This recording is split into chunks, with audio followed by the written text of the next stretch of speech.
हमारे साथ में श्री जगत सिंह चौधरी, जिनको जंगली की एक उपाधि दी गई। आपने 1960s में हमारी एक फिल्म थी, फिल्म जंगली, जिसके स्टार थे शम्मी कपूर साहब। उनको उनको भी जंगली की उपाधि दी गई थी उस फिल्म में, क्योंकि वो एक बिहेवियर उनका था जो अच्छा नहीं था।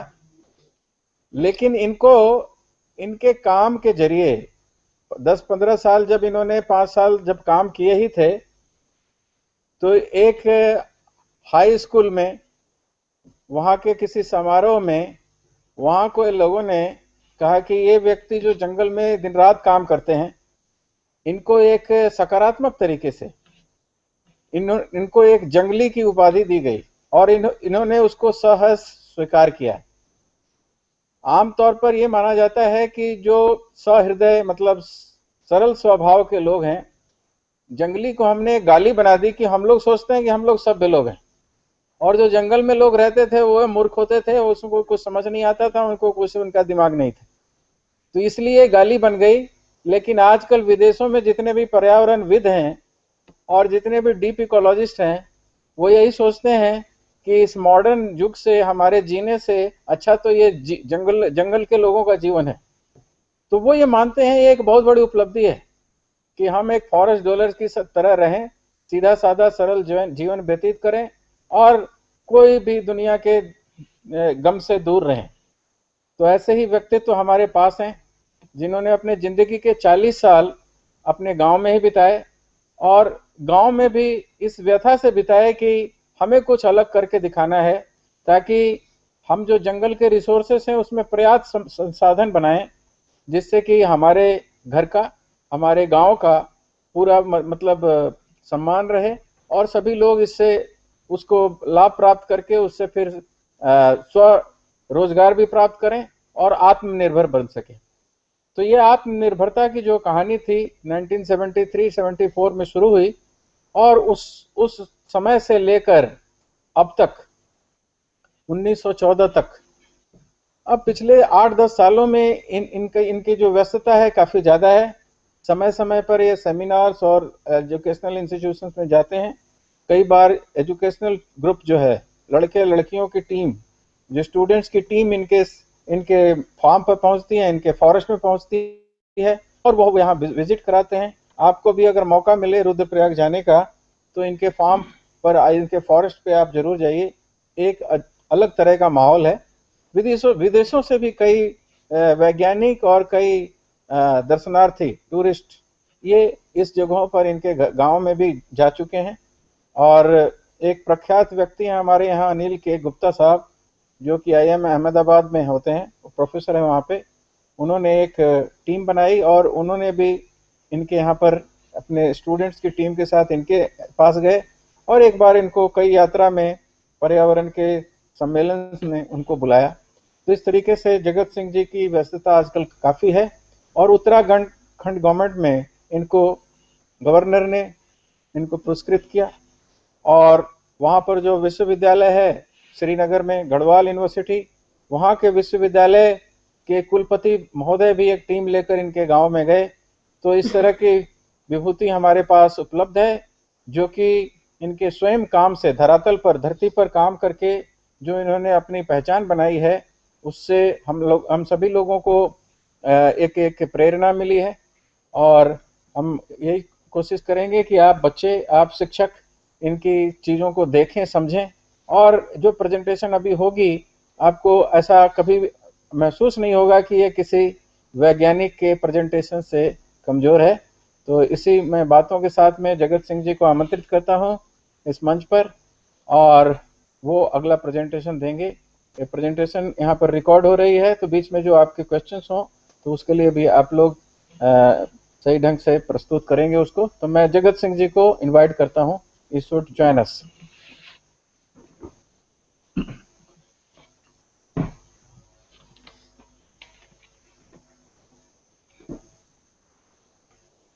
आप सभी लोगों को मेरा बहुत बहुत प्रणाम। ये मेरा बड़ा भारी सौभाग्य है कि आज मैं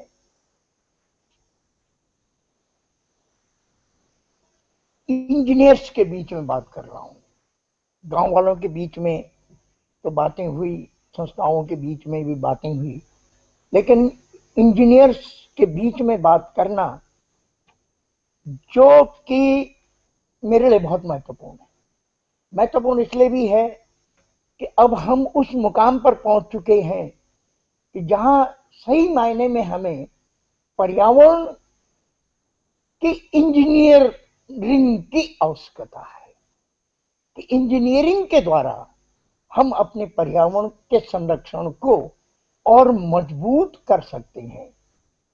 और इसमें पूरे इंजीनियर्स का, टेक्निक के लोगों का बहुत बड़ा योगदान है। और विशेषकर पॉलिटेक्निक के लोगों का इसलिए भी मैं कहूंगा क्योंकि आपका सीधा सीधा संबंध आम आदमी से है, आपका सीधा संबंध गांवों से है और चीजों से है जो दिन प्रतिदिन।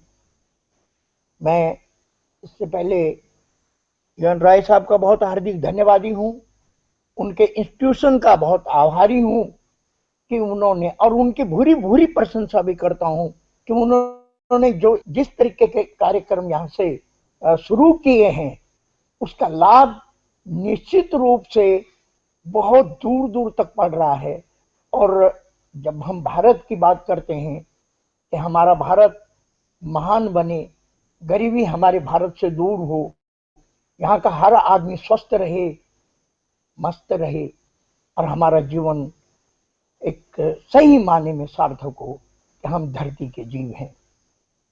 एक बात से पहले मैं यहाँ आपको एक बात कहूंगा, एक छोटे से 4 लाइनें हैं कि धरातल पर रहकर धरती के साथ, धरातल पर रहकर धरती के साथ भावी पीढ़ी के लिए, भावी पीढ़ी के लिए बचाते हुए, धरातल पर रहते हुए धरती के साथ साथ भावी पीढ़ी के लिए बचाते हुए हम अपने प्राकृतिक संसाधनों का उपयोग अपने लिए कंजूसी करते हुए, अपने लिए कंजूसी करते हुए जीवन की कला को सार्थक करना होगा, तब हमारा जन्म लेना इस धरती पर सार्थक होगा। ये मेरा मानना है। हमें सोचना होगा कि हम धरती पर जन्म लिए हैं, हमने धरती पर जन्म लिया है, तो वो कौन सी चीज थी जिसने हमें जीवन दिया। हम जब पैदा हो रहे थे तो हमारे चारों तरफ सब कुछ था, माँ थी, दादी थी, सब थे, पास पड़ोसी थे, किसी ने हमें दूध पिलाया, किसी ने हमें दवाइयां दी, किसी ने कुछ भी किया, लेकिन एक चीज थी जो हम देख नहीं सकते थे जिसने हमें जिंदा रखा, और वो थी ऑक्सीजन, वो थी हवा। और वो हवा जो हमने पहली सांस ली, वो सांस किसी ने हमको नहीं दी, वो सांस दी हमको प्रकृति ने, धरती ने दी वो सांस। तो जिस धरती की सांस से मेरा जीवन आगे बढ़ रहा है, क्या उस धरती को बचाने के लिए मुझे आगे नहीं आना चाहिए? ये हमें ऐसी सोच विकसित करनी होगी। और इस सोच को विकसित करने में जब जैसे जैसे विश्व आगे बढ़ रहा है, जैसे जैसे संसार आगे बढ़ रहा है, सभ्यता आगे बढ़ रही है, वैसे वैसे तकनीकी ज्ञान की भी आवश्यकता अधिक से अधिक बढ़ रही है। और उस तकनीकी ज्ञान में आपका सहयोग बहुत महत्वपूर्ण है, ऐसा मेरा मानना है। मैं यहां पर आपके संज्ञान में लाना चाह रहा हूं कि role of mixed forest in restoring biodiversity, माना जैव विविधता को बढ़ाने में मिश्रित वनों की भूमिका, जो कि हमारे बदलते मौसम और हमारी पारिस्थितिकी को कैसे बैलेंस करता है, ये मिश्रित वनों की कल्पना है। मैं आपके संज्ञान में लाना चाहता हूं कि आज से 25-30 साल पहले की घटना है कि केवल हिमालय में, विशेषकर हिमालय में क्या पूरे देश में, केवल मोनोकल्चर को ही महत्व दिया जाता था।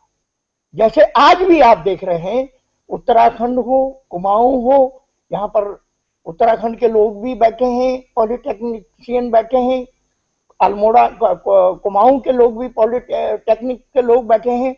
हम केवल चीड़ जंगलों को बहुत ज्यादा महत्व देते रहे, चीड़ वनों को हमने महत्व दिया, और वो चीड़ वन हमेशा से 3 महीने आग की चपेट में रहते हैं, धुआं ही धुआं उत्तराखंड घिरा रहा। ठीक वही समय हमारे पर्यटन का होता है, यात्री उत्तराखंड में आने का होता, बद्री केदार के दर्शन करने के लिए, नैनीताल जाने के लिए, अल्मोड़ा जाने के लिए, और हमारे चीड़ के जंगल जलते हैं और धुआं ही धुआं होता है, और वो धुआं पूरे हमारे हिमालय के तापमान को बढ़ा रहा है, पूरा कार्बन फैला रहा है।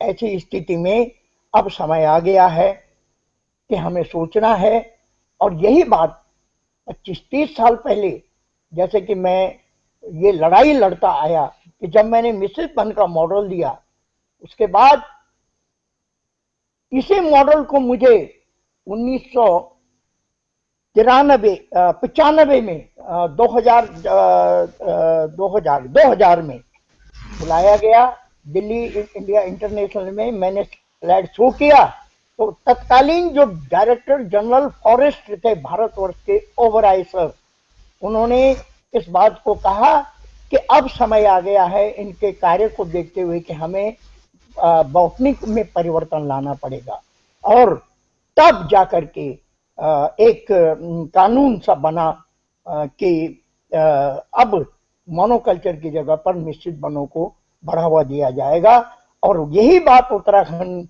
के 2000 के ड्राफ्ट में, 2002 के ड्राफ्ट में आई कि अब मिश्रित वन लगेंगे। और तत्कालीन जो चीफ सेक्रेटरी हमारे डॉक्टर माननीय आर.एस. टोलिया जी थे, उन्होंने स्पष्ट शब्दों में कहा कि अब समय आ गया कि हमें जंगली के मॉडल को ही धरातल पर उतारना पड़ेगा।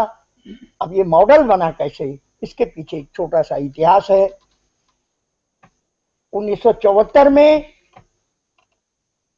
मैं सीमा सुरक्षा बल में सेवारत था, और एक दिन मैं छुट्टी घर आया तो गांव में 6 किलोमीटर पैदल चलने के बाद जब मैं गांव में पहुंचा तो देखा तो वहां कोई भी नहीं है बुजुर्गों के अलावा। पता चला कि एक महिला जंगल घास के लिए गई थी और वो ढंगार से गिर गई, और उसको लेने के लिए सारे गांव के लोग गए हैं। मैं भी आधे रास्ते तक गया लेने, देखा तो महिला के हाथ पांव टूट चुके थे। मेरे मन में बड़ा मंथन हुआ कि एक गड्डी घास के लिए जीवन दांव पर लग गया, एक गड्ढा घास के लिए मानव का जीवन दांव पर लग गया, उसका जीवन समाप्त हो गया। ये कैसी विडंबना है।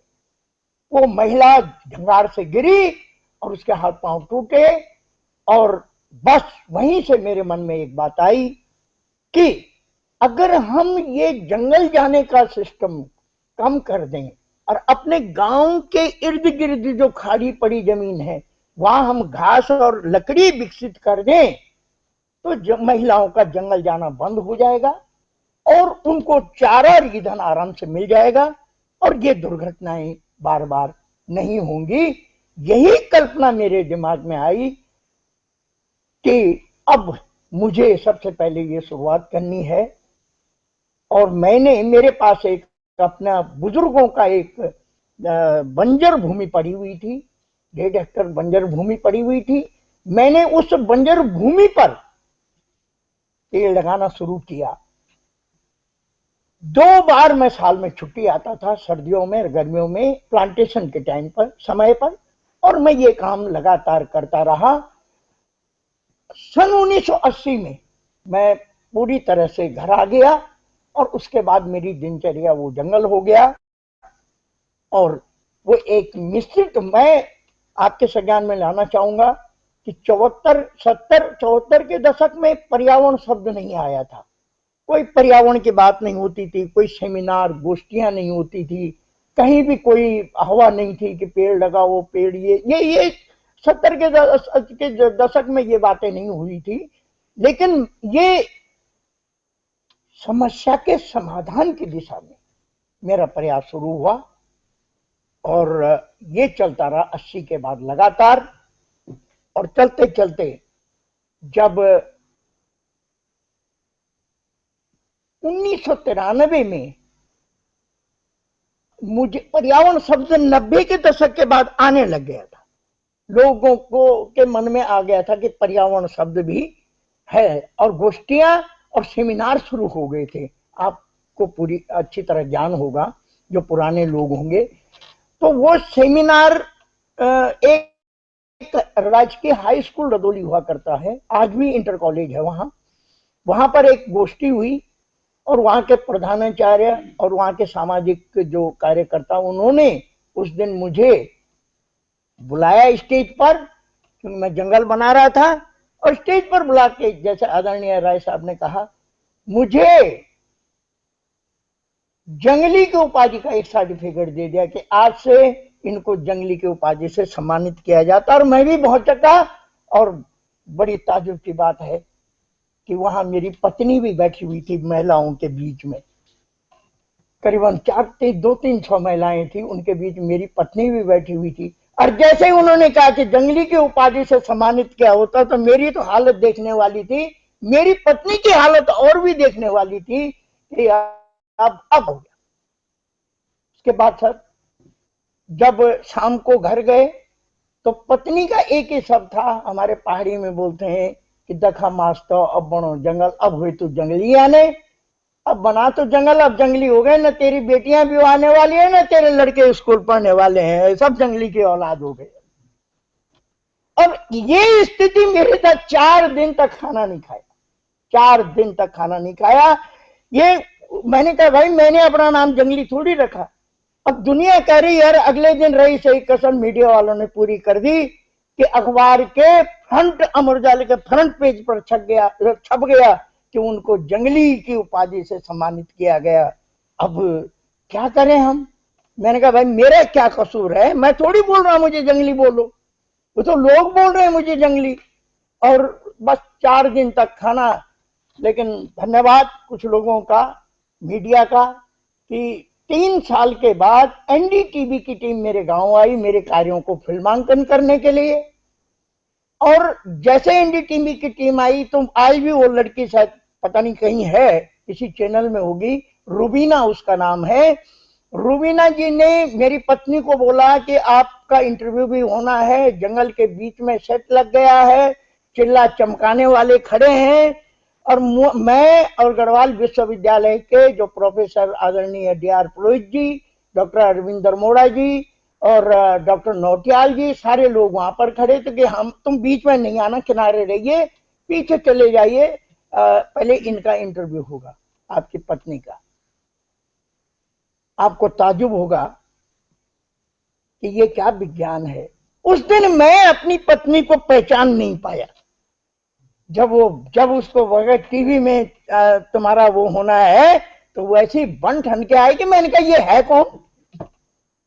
अब जैसे रुबीना ने मेरी पत्नी से सवाल किया कि मैडम मैडम मैडम शब्द आता है, मैडम आपको कैसा लग रहा है, तो मेरी पत्नी ने जैसे ही बोलना शुरू किया कि मुझे बहुत अच्छा लग रहा है, भाई मैं चले गया बीच में। और रुबीना जी इतनी कुपित हुई मुझ पर, इतनी नाराज हुई कि जब मैंने आपको बोल दिया था कि आप बीच में नहीं आएंगे, आपने हमारा हजारों का नुकसान करा दिया, सारा सेट खराब कर दिया, आप बीच में क्यों आए। मैंने कहा मैडम आप फिल्मांकन करो न करो, आपका तो सेट में हजारों का नुकसान हुआ, यहाँ तो जिंदगी का नुकसान हो गया था। 4 दिन तक खाना नहीं खाया।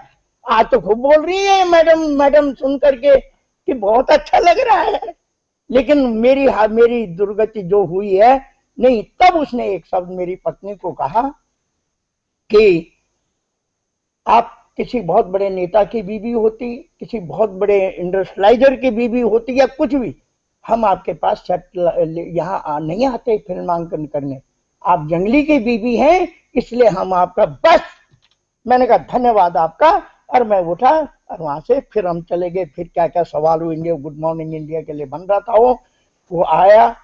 और रही सही कसर, एक दिन हम टीवी पर बैठे हुए थे सर, और बैठ करके क्या हुआ कि कौन बनेगा करोड़पति, अब लोग बहुत देखते हैं। तो अमिताभ बच्चन जी ने सवाल कर दिया कि भाई भारतवर्ष में जंगली के नाम से कौन प्रसिद्ध है। तो 4 लोगों के नाम थे नीचे, मेरा भी था नाम। तो बताने वाले ने बाद में बता दिया था। तो मेरे पत्नी को बड़ा आश्चर्य हुआ कि यार उस दिन तो ये जंगली क्या चीज हुई। तो ये देखे, जीवन में पर्यावरण इतना आसान काम नहीं है जितना हम बोलते हैं, जितने हम बातें करते हैं। बस जो मेरे जीवन का काम था कि 30 साल काम करने के बाद पहली बार हम अखबार में चले, पहली बार अखबार में आया। और उसके बाद लोगों का आने का तांता शुरू हो गया, और उसके बाद मुझे बाहर निकलने का भी मौका मिल गया। आर.एस. टोलिया जी ने मुझसे कहा कि जंगली जी आपने मॉडल बना दिया है, अब आप बाहर निकलिए, और इस मॉडल को प्रोपोगेट करने के लिए आपको बाहर आना पड़ेगा, और आप बाहर आके बताइए लोगों को कि भाई इससे क्या लाभ है। लेकिन जब मैं जंगल बनाते बनाते आगे बढ़ता गया तो चीजें अपने आप जुड़ती चली गई, और जुड़ती चली गई। और उसके साथ साथ मैंने देखा कि ये इससे चारा भी मिल रहा है, ईंधन भी मिलने लग गया। उसके बीच में मैंने खेती करना शुरू कर दिया, और मुझे कैश क्रॉपें मिलने लग गई, आमदनी भी होने लग गई। और 30 साल के बाद उसकी जड़ पर पानी का जब स्रोत निकल आया, वो एक बहुत, जब बहुत काफी पानी बढ़ गया वहां पर, तो वो मेरे लिए एक बहुत ही सफलता की बात थी। मैंने कहा ये बढ़िया है। और जो भूस्खलन हो रहा था वहां, प्राकृतिक आपदाएं जो आ रही थी, भूस्खलन हो रहा था, वो सारा चेक हो गया, वो सारा भूस्खलन बंद हो गया। तो मैंने कहा देखिए, ये जंगल पानी भी दे रहा है, आजीविका भी दे रहा है, और ये जंगल जो है प्राकृतिक आपदाओं से भी हमको बचा रहा। भूस्खलन से हिमालय बचेगा। मैंने ये एक मुहिम छेड़ी कि मिश्रित वन ही लगने चाहिए पूरे हमारे उत्तराखंड में, पूरे हिमालय में, और उसके साथ पूरे देश में। और आपको इस बात की के लिए खुशी होगी, मेरे लिए तो बहुत खुशी की बात है कि मेरी बात यूनेस्को के इंग्लैंड की एक कंपनी रेमेडी तक पहुंची, और उन्होंने यूनेस्को की मदद से ये फैसला किया, रेमेडी कंपनी ने, कि हम ऐसे ही 20 जंगल बैरन लैंड पर बनाएंगे। पूरा नेट पर उन्होंने डाला, और अब वो जनवरी में आएंगे। तो हम जगहों का चयनित करेंगे, और आपके पास भी कोई जगह होगी ऐसी बैरन, तो हम उनको बताएंगे कि फलानी जगह है और लोग इंटरेस्टेड हैं, वहां पर ऐसे मिश्रित वन उस बंजर में लगना चाहिए। बहरहाल अब जो जलवायु परिवर्तन का खतरा आया है,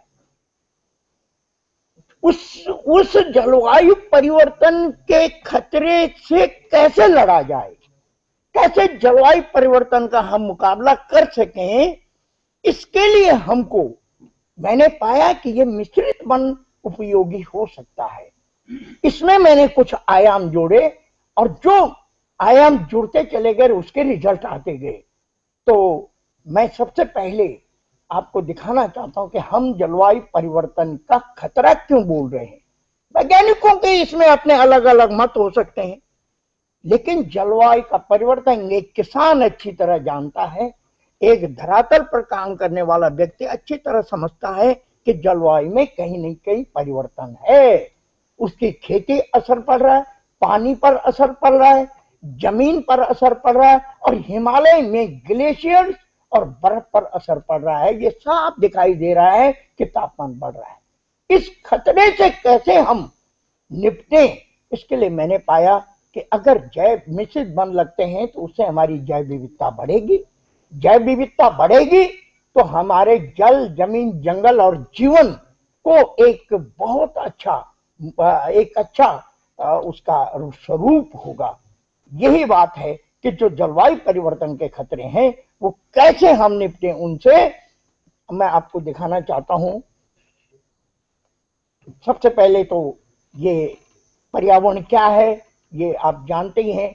लेकिन यहाँ पर एक लास्ट में एल्बर्ट आइंस्टीन ने लिखा है कि धरती यानी नेचर को वैज्ञानिक ने ही भी माना है।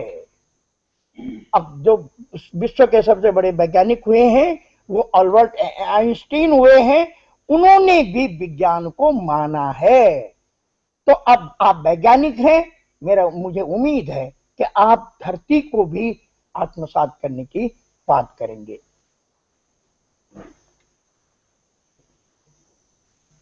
ये देखिए, ये जैव विविधता का जो टॉपिक आज चल रहा है कि जैव विविधता क्या है, यही जैव विविधता है कि जो हमारा फ्लोरा और फौना अगर ठीक ढंग से है, ठीक ढंग से उसमें जीवन है, तो यही हमारा जैव विविधता है।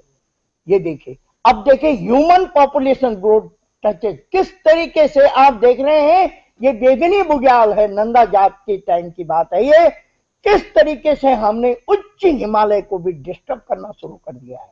हम बेशक बातें कर रहे हैं कि ग्लेशियर पिघल रहे हैं, हम बेशक बातें कर रहे हैं कि बर्फ नहीं पड़ रही है, बारिश समय से नहीं हो रही है, लेकिन जब हमने उच्च हिमालय को डिस्टर्ब करना शुरू कर दिया है तो कैसे हम प्रकृति को बचाएंगे। ये देखिए, आप कचरा देखे बेदनी बुग्याल में, आप ये इतना कचरा बेदनी बुग्याल में, ये बोतलें देखिए आप, प्लास्टिक देखिए आप, ये जो बेदनी कुंड है उसकी स्थिति देखिए आप। ये बड़ा चिंता का विषय है, बहुत चिंता का विषय है। ये चिंता हमें करनी ही पड़ेगी धरती को अगर हमें बचाना है। यहां देखिए आप कि हमारा जो मेजर टैंक हिमालय को बोलते हैं, हिमालय को बोलते हैं टैंक ऑफ फ्रेश वाटर है, चाहे झरने हैं, नदियां हैं।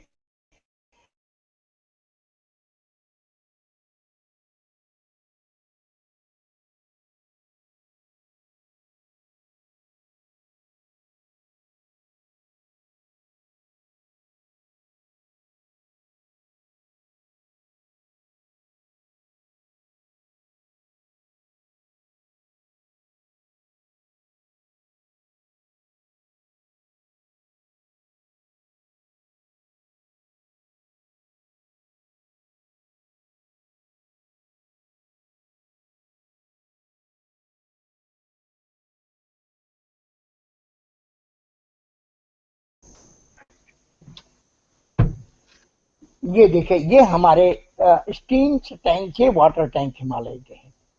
ये देखिए जिस तरीके से हमारी आबादी, ये जंगल जो हमारे कटते जा रहे हैं, कम होते जा रहे हैं, श्रिंक होते जा रहे हैं, ये हमारे फॉरेस्ट धीरे धीरे घटते चले जा रहे हैं। ये बहुत बड़ी चिंता का विषय है।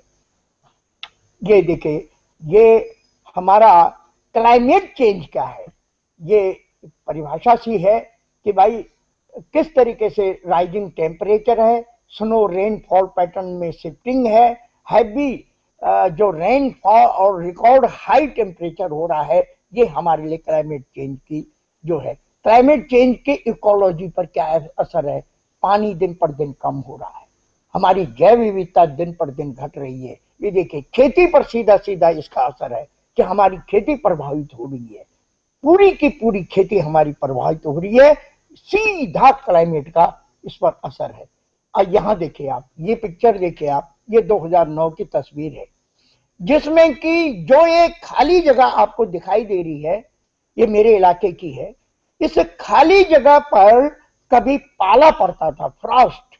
अब पाला पड़ने का कांच के जैसे वो 3 महीने तक पाला रहता था, जनवरी में दिसंबर में पाला पड़ता, तो उससे क्या लाभ होता था कि इस इलाके के नीचे जितने पानी के स्रोत थे सारे रिचार्ज रहते थे, क्योंकि पाला एकदम नहीं गलता था, वो धीरे धीरे नमी संरक्षित करते हुए उसके नीचे जितने भी पानी के स्रोत थे वो रिचार्ज रहते थे।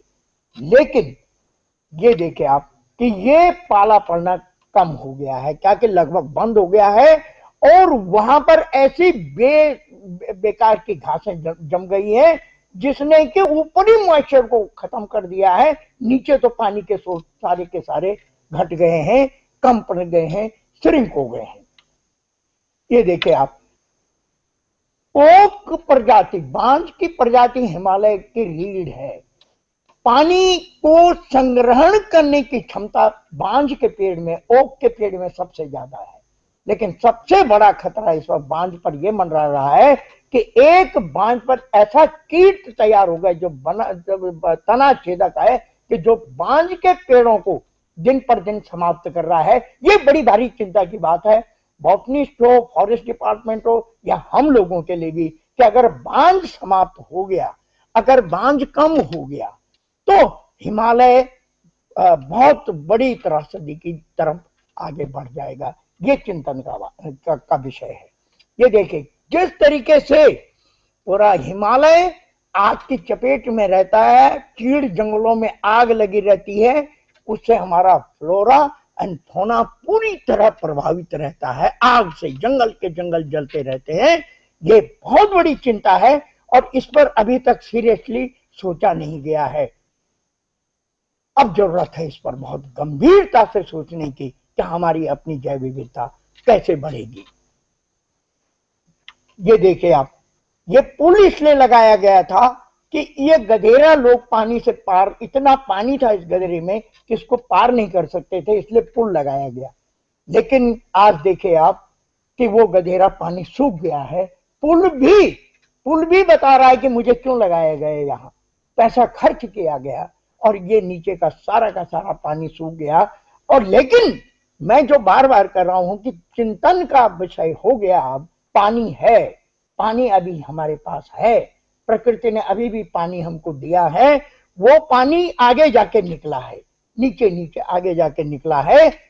वो पानी को कैसे हम बढ़ाएं, क्या तकनीकी हम विकसित करें कि वो पानी फिर पुरानी गति में आ जाए, जैसे वो पुल लगा था उसके नीचे फिर खूब पानी बढ़ जाए।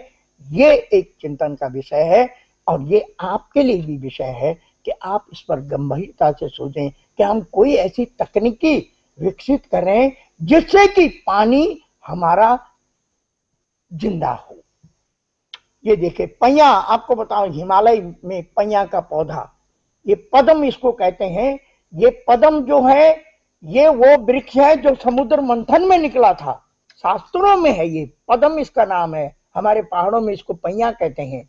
ये पैया ऐसे समय में इस पर फूल होते हैं जब पूरी धरती में कहीं फूल नहीं होते हैं, और जो हमारे कीट पतंगे परागण का काम करते हैं, जिंदा रहने का काम करते हैं, जो कि धरती के लिए बहुत महत्वपूर्ण है, वो बहुत परागण का काम करते हैं, इसलिए हम अन्न खाते हैं, वो इस पेड़ पर जिंदा रहते हैं।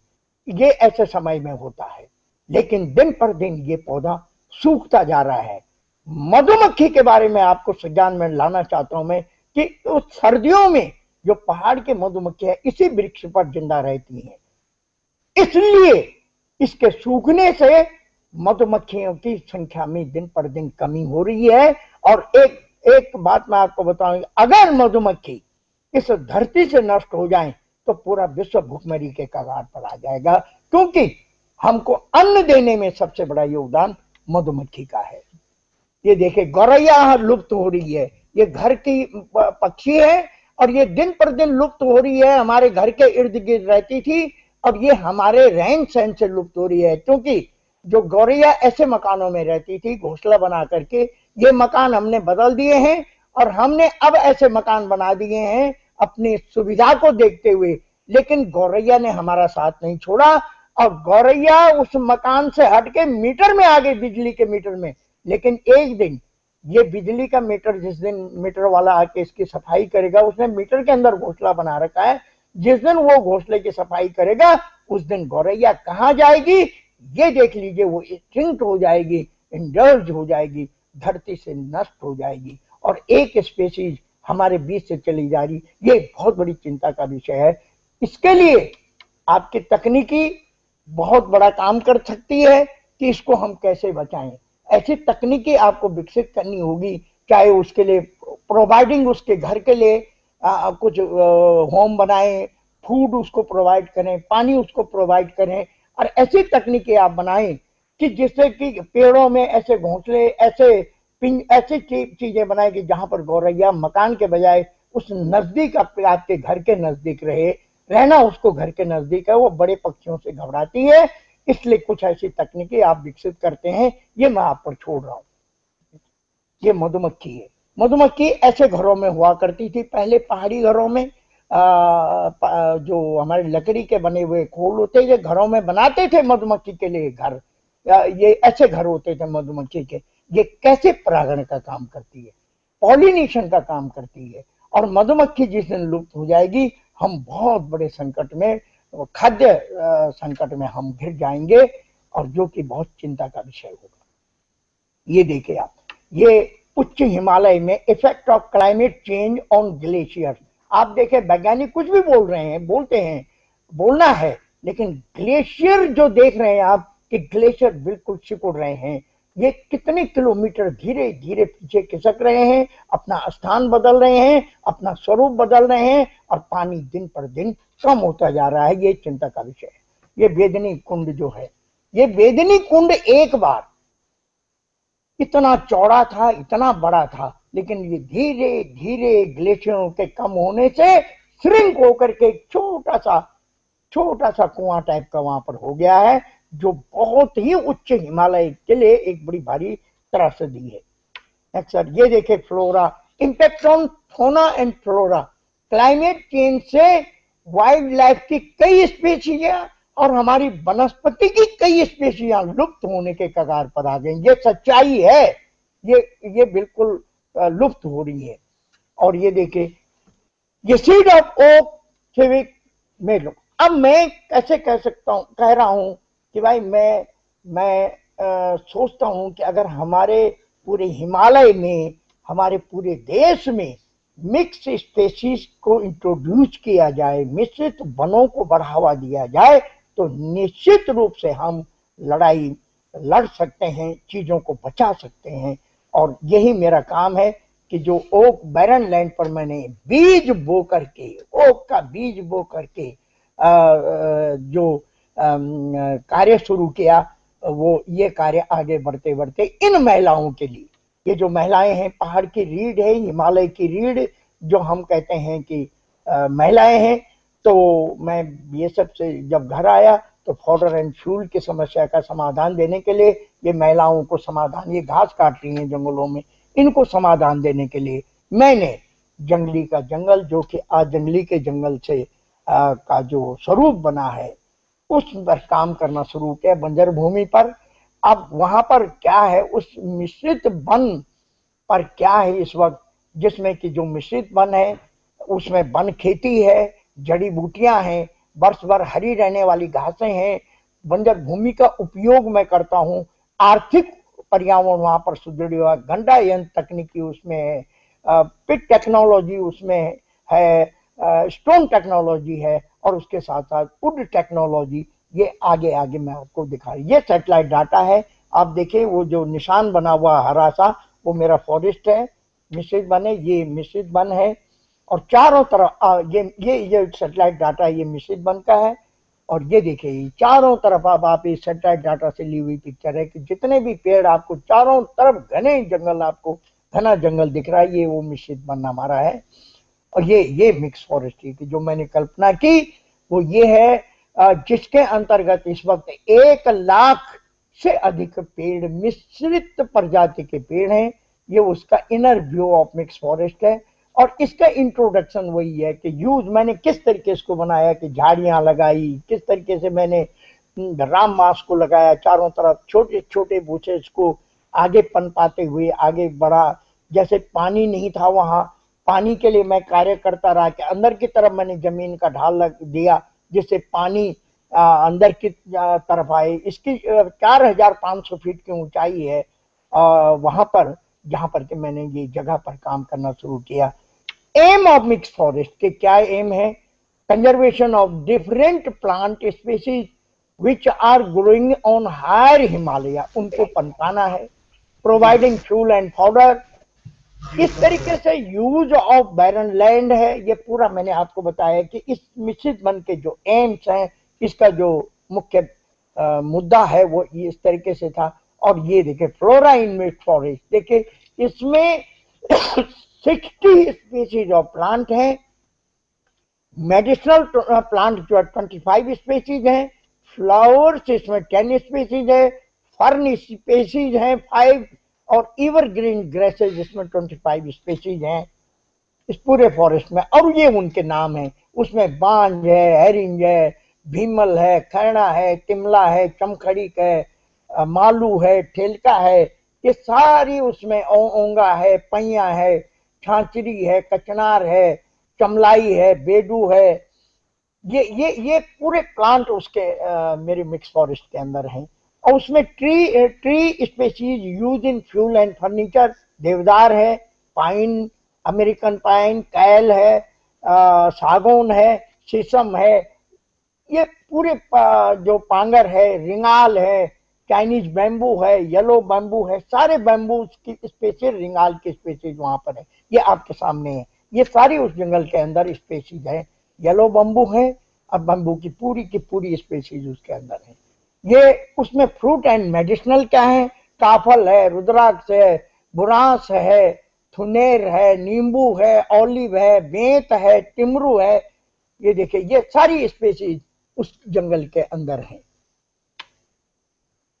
काम करते करते ये जंगल बन गया। ये पूरे फ्रूट स्पीसीज आंवला उसके अंदर है। और मेडिसिनल क्या क्या वहां पर है, काला जीरा है, कुटकी है, सिलफाड़ी है, परफ्यूरिया है, बन प्याज है, सालम पंजा है, केदार कड़वी है, केदार पत्ती है, मकोय है, समेवा है, पहाड़ी केसर वहां पर है, चिरायता है, ब्रह्मी है। ये पूरी स्पेसीज जो आप देख रहे हैं ये पूरी उस जंगल के अंदर है। ये चूंकि इनमें अधिकांश स्पेसीज उच्च हिमालय में पैदा होती हैं, जिनको निम्न नीचे अक्षांश को लाना बहुत कठिन है, लेकिन वहां पर सफलतापूर्वक मैं लाया हूं। और उसके लिए जो तकनीकी, जिसको मैं आपके संज्ञान में लाता हूं, तकनीकी का मैंने क्या प्रयोग किया है वो इस तरीके से वहां पर है। ये देखिए आप, वज्रदंती वहां जंगल में है, चोरू वहां पर है, बनकाकड़ी, भूत के सारे वो जंगल में। साइंटिस्ट बोलते हैं, वनविद बोलते हैं कि भाई ये कैसे संभव हुआ है, लेकिन क्यों नहीं संभव हो सकता है अगर हम ऐसी तकनीकी, जो मैं आपको बोल रहा हूं कि ऐसी तकनीकी आप विकसित कीजिए कि पानी हमारा जिंदा रहे, स्पेसीज हमारी जिंदा रहे, फ्लोरा एंड फौना हमारा जिंदा रहे। ऐसी तकनीकी आपको, ऐसा ज्ञान आपको इनोवेशन करना पड़ेगा। और ये देखिए ये सालम पंजा है, अत्ता जड़ी जिसको कहते हैं, ये कैश क्रॉप वहां पर है। उसी पेड़ों के अंदर जो है अदरक है, वहां पर छोटी इलायची है, बड़ी इलायची है, महसलों है, गौची है, अदरक है, हल्दी है। आज भी उस मेरे फॉरेस्ट के अंदर 50 क्विंटल हल्दी आप चाहे जाके देख सकते हैं, खड़ी है, जिसको कि मैंने पंजाब भेजना है। ये देखिए उसके अंदर लोकल फ्लावर स्पेसीज हैं, गुलाब है, लिली है, गेंदा है, गुड़हल है। ये सारे फूल के जो स्पेसीज है उस जंगल के अंदर विद्यमान है। ये पूरे फ्लावर्स वहां पर उपलब्ध हैं। ये उसके अंदर जो है, जो फेंसिंग में मैंने काम किया, और वो जो मैं बार बार कह रहा हूं कि पहाड़ में, हिमालय में पत्थरों की दीवारें नहीं बननी चाहिए, क्योंकि पत्थरों की दीवार हमारे भूस्खलन का कारण बन रही है। कि जब दीवार बनाने लगते हैं हम जंगलों में, तो वहीं से हम पत्थर खोदते हैं, दीवार बनाते हैं, और वहीं फिर भूस्खलन आ जाता है। न वो दीवार रहती है, और बल्कि उस दीवार को बनाने में जो पत्थर हमने दाने बाएं से कलेक्ट किया, खोद के, वो पूरा का पूरा एरिया बरसात में भूस्खलन का कारण बनता है। इसलिए हमें पूरी तरह से बायोफेंसिंग पर जोर देना होगा। बायोफेंसिंग में राम मांस है, बिरंगोल जैसे हम शिवाली कहते हैं वो है, करौंदा है, कुंजा है, नागफनी है, इसकी हम बायोफेंसिंग कर सकते हैं पूरे हिमालय में नहीं बल्कि पूरे देश में, कि जो बायोफेंसिंग, जिससे कि हम जंगल को बचाने, ये बहुत बड़ा योगदान है। और इस तरीके से ये देखे मैंने अपने पूरे जंगल में जो बायोफेंसिंग की हुई है वो इस तरीके से की हुई है। बायोफेंसिंग, वनस्पति बाड़ कहते हैं इसको। और ये वनस्पति की बाढ़ से पूरा का पूरा जंगल मेरा सुरक्षित हो गया है। ये उसके अंदर न्यूट्रिएंट ग्रेसेज हैं, कॉक्सफूट है, नेपियर है, मोरिया है, कांसा है, टांटला है, कनालिया है, ये पूरी घासें हैं। फर्न स्पेसीज, देखिए ये फर्न स्पेसीज हमारी धरती को बचाने में बहुत योगदान देती हैं, क्योंकि ये वाटर को, मॉइस्चर को समेटती हैं और मॉइस्चर को, नमी को संरक्षित करती हैं, और इस वजह से वायुमंडल में नमी बनी हुई होती है। ये देखे, ये सिंबल्स हैं। जहां ये चीज होंगी वहां पता चल जाएगा कि यहाँ पर काफी नमी संरक्षित है और ये जगह पूरी बायोडाइवर्सिटीफाइड है। ये कमल और लिली भी वहां पर मैंने पौंड बना रखा है और ये वहां पर उगाई जा रही है, वाटर लिली और लोटस। ये रिंगाल है, एक तरफ रिंगाल आप देख रहे हैं, मैं खड़ा हूं, और इस तरफ आप देखिए पूरा का पूरा पैच रिंगाल का है। और ये 4000 तक की ऊंचाई पर, क्योंकि रिंगाल अक्सर 7000 फीट के ऊपर मिलती है हमको, 6000 7000 पर, लेकिन इसको हम 4000 तक इसलिए ले आए हैं क्योंकि जंगलों में जो रिंगाल हो रही है उस वक्त बहुत बड़ा बोझ पड़ रहा है। अगर हम इसको नीचे उगाना शुरू कर देंगे तो हमारे कुटीर उद्योग में ये रिंगाल बड़ी काम आएगी। और ये बहुत बड़ा रिंगाल का उपयोग पूरे उत्तराखंड में है और हो रहा है कुटीर उद्योग के रूप में। ये देखें मेडिसिनल प्लांट वहां पर जो है, ये मेडिसिनल प्लांट है। ये चाय, अब देखिए टी प्लांट, टी कल्टीवेशन, मैंने एक बार चाय के पौध उगानी शुरू की थी और आज मेरे पास पूरा एक पैक चाय का है, जहां पर कि बढ़िया 449 आसाम की चाय बहुत बढ़िया उग रही है। और उसके मैं बीज तैयार कर रहा हूं और मैं उसकी पौध तैयार कर रहा हूं, और पौध जिसको भी चाहिए होती है मैं चाय के पौध वितरित करता हूं। ये फ्रूट प्लांट वहां पर है उस जंगल में। ये जो मैं बार बार कर रहा हूं, पिट टेक्नोलॉजी, पिट गड्ढा यंत्र तकनीकी। गड्ढा यंत्र तकनीकी का मतलब कि मैंने एक गड्ढा बनाया, उसके गड्ढे की खुदी हुई मिट्टी को अलग रखा, फिर जंगल का जितना भी रॉ मटेरियल है, जितना भी जंगल का घास फूस है, मिक्स पत्तियां सूखी हुई है, उसमें डाली, उस मिट्टी को उसमें बिछाया, और उसके बाद बिछाने के बाद उसको बढ़िया ढंग से उसी मिट्टी को उसमें ऊपर से बिछा करके, और उसमें ये सब्जी उत्पादन, ऊपर मैं उस मिट्टी को बिछा करके सब्जी उत्पादन करता हूं, नीचे बायोमास तैयार होता है।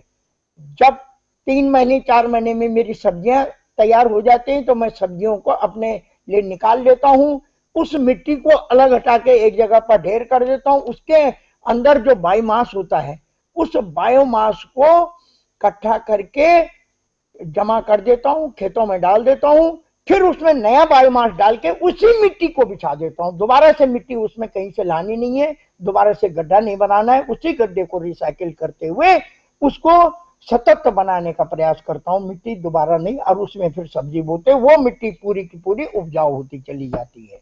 और ये देखिए आप उस मिट्टी के अंदर किस तरीके से हम बायोमास को डाल करके बना रहे हैं। बहुत गहरा भी गड्ढा नहीं बनाता हूं मैं, लंबी सी पट्टी बनाता हूं, और ये गड्ढे के अंदर, उसी गड्ढे के अंदर ये सारा उत्पादन हो रहा है। आप देख रहे हैं उस गड्ढे के अंदर जो है पूरा ऊपर जो मैंने मिट्टी बिछाई उसके ऊपर वो उत्पादन ले रहा हूं मैं।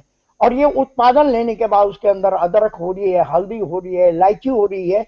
ये उत्पादन लेने के बाद उसके नीचे जो सड़ जाती है पत्तियां, उसकी खाद मुझे मिल जाती है। तो ये सतत मेरा प्रयोग बराबर चल रहा है और अब काफी लोग इसको अपनाने भी लग गए हैं। ये हल्दी देखिए आप, पूरे जंगल के अंदर पेड़ों के बीच में ये हल्दी का उत्पादन हो रहा है। ये इस सारे कार्यक्रम में एक नई जो तकनीकी stone technology, generate the climate, यानी स्टोन टेक्नोलॉजी से हम जलवायु का निर्माण कर सकते हैं। और ये स्टोन टेक्नोलॉजी क्या है कि मैं पत्थरों को ऊपर उठा देता हूं, जमीन से ऊपर पत्थर उठा दिए, इस तरीके से उनको हैंग कर देता हूं, हवा में हैंग करने के बाद उसमें बायोमास जमा देता हूं। और वो बायोमास क्या रिसाइकिल कैसे काम करता है कि फर्स्ट फेज में और सेकंड फेज में किस तरीके से काम होता है कि जब बारिश आती है या पानी उसके ऊपर, तो ये नमी को संरक्षित करके रखता है। ये स्टोन जो है नमी को संरक्षित करके रखता है। उसमें जो बायोमास है, नीचे की तो लेयर में बायोमास है, उसमें ठंड है, और ऊपर से ये ठंड, क्योंकि इसमें जो नमी संरक्षित है, जो नमी संरक्षित रहेगी तो हवा जब चलती है तो वो ठंडी आगे को बहेगी, और जब ये हवा आगे को ठंडी बहेगी तो वहां पर ठंड में उगने वाली सारी की सारी वनस्पतियां बहुत तेजी से उगाती हैं। ये साइकिल बनाए। कोल्ड ईयर देखे आप कि leaf are holding water drop, पत्तियां पानी को ड्रॉप कर रही हैं। ह्यूज लेयर ऑफ माउस की जो ह्यूज लेयर है कोल्ड ईयर से गई आगे और टेक्सास बकाटा जन्म लेगा। कोई विश्व में अभी तक कहीं भी टेक्सास बकाटा 4000 की ऊंचाई पर नहीं है, कोई किसी किताब में नहीं है, न कहीं जमीन पर है।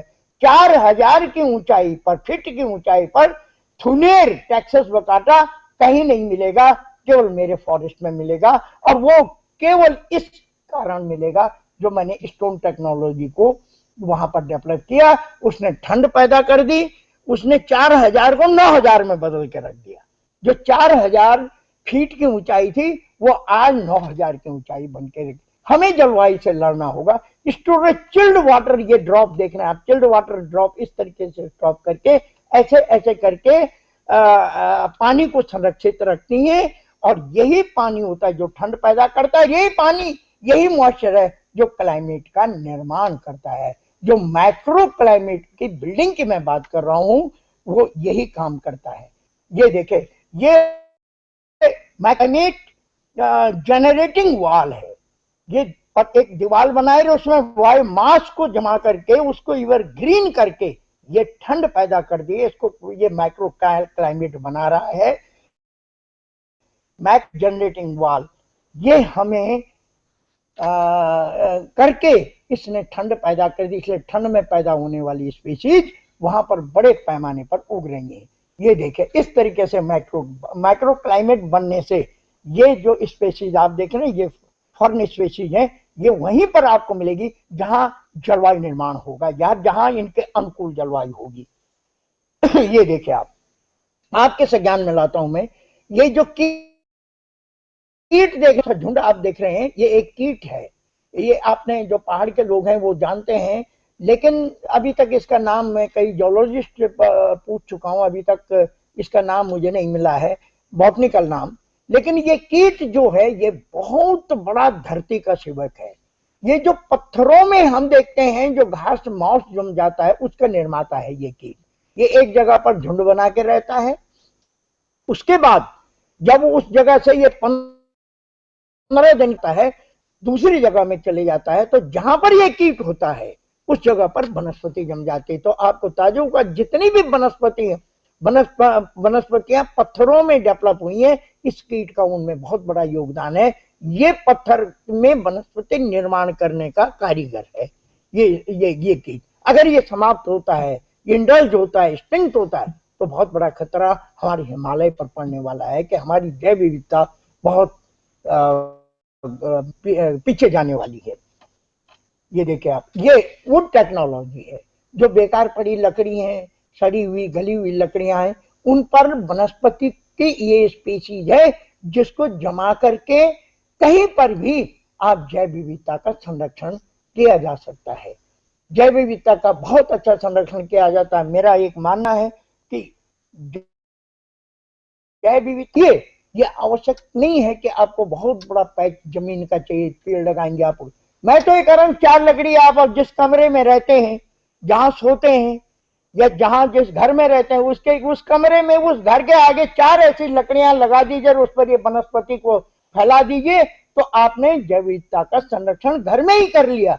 घर में ही कर लिया तो आपने घर में ही पृथ्वी को बचा लिया, धरती को बचा लिया। ये आप अपने घर में कर सकते हैं, अपने कमरे में कर सकते हैं। सुबह उठ करके ग्रीनरी, जब जहां ग्रीनरी नहीं वहां पर कमरे के आगे ये ऐसे लकड़ी लगा के गमलों में पौधे उगा करके आप अपने आप को भी एवरग्रीन बना सकते हैं वनस्पति की तरह। ये देखिए, ये वनस्पति में सारी ये जो लकड़ी में जो मैंने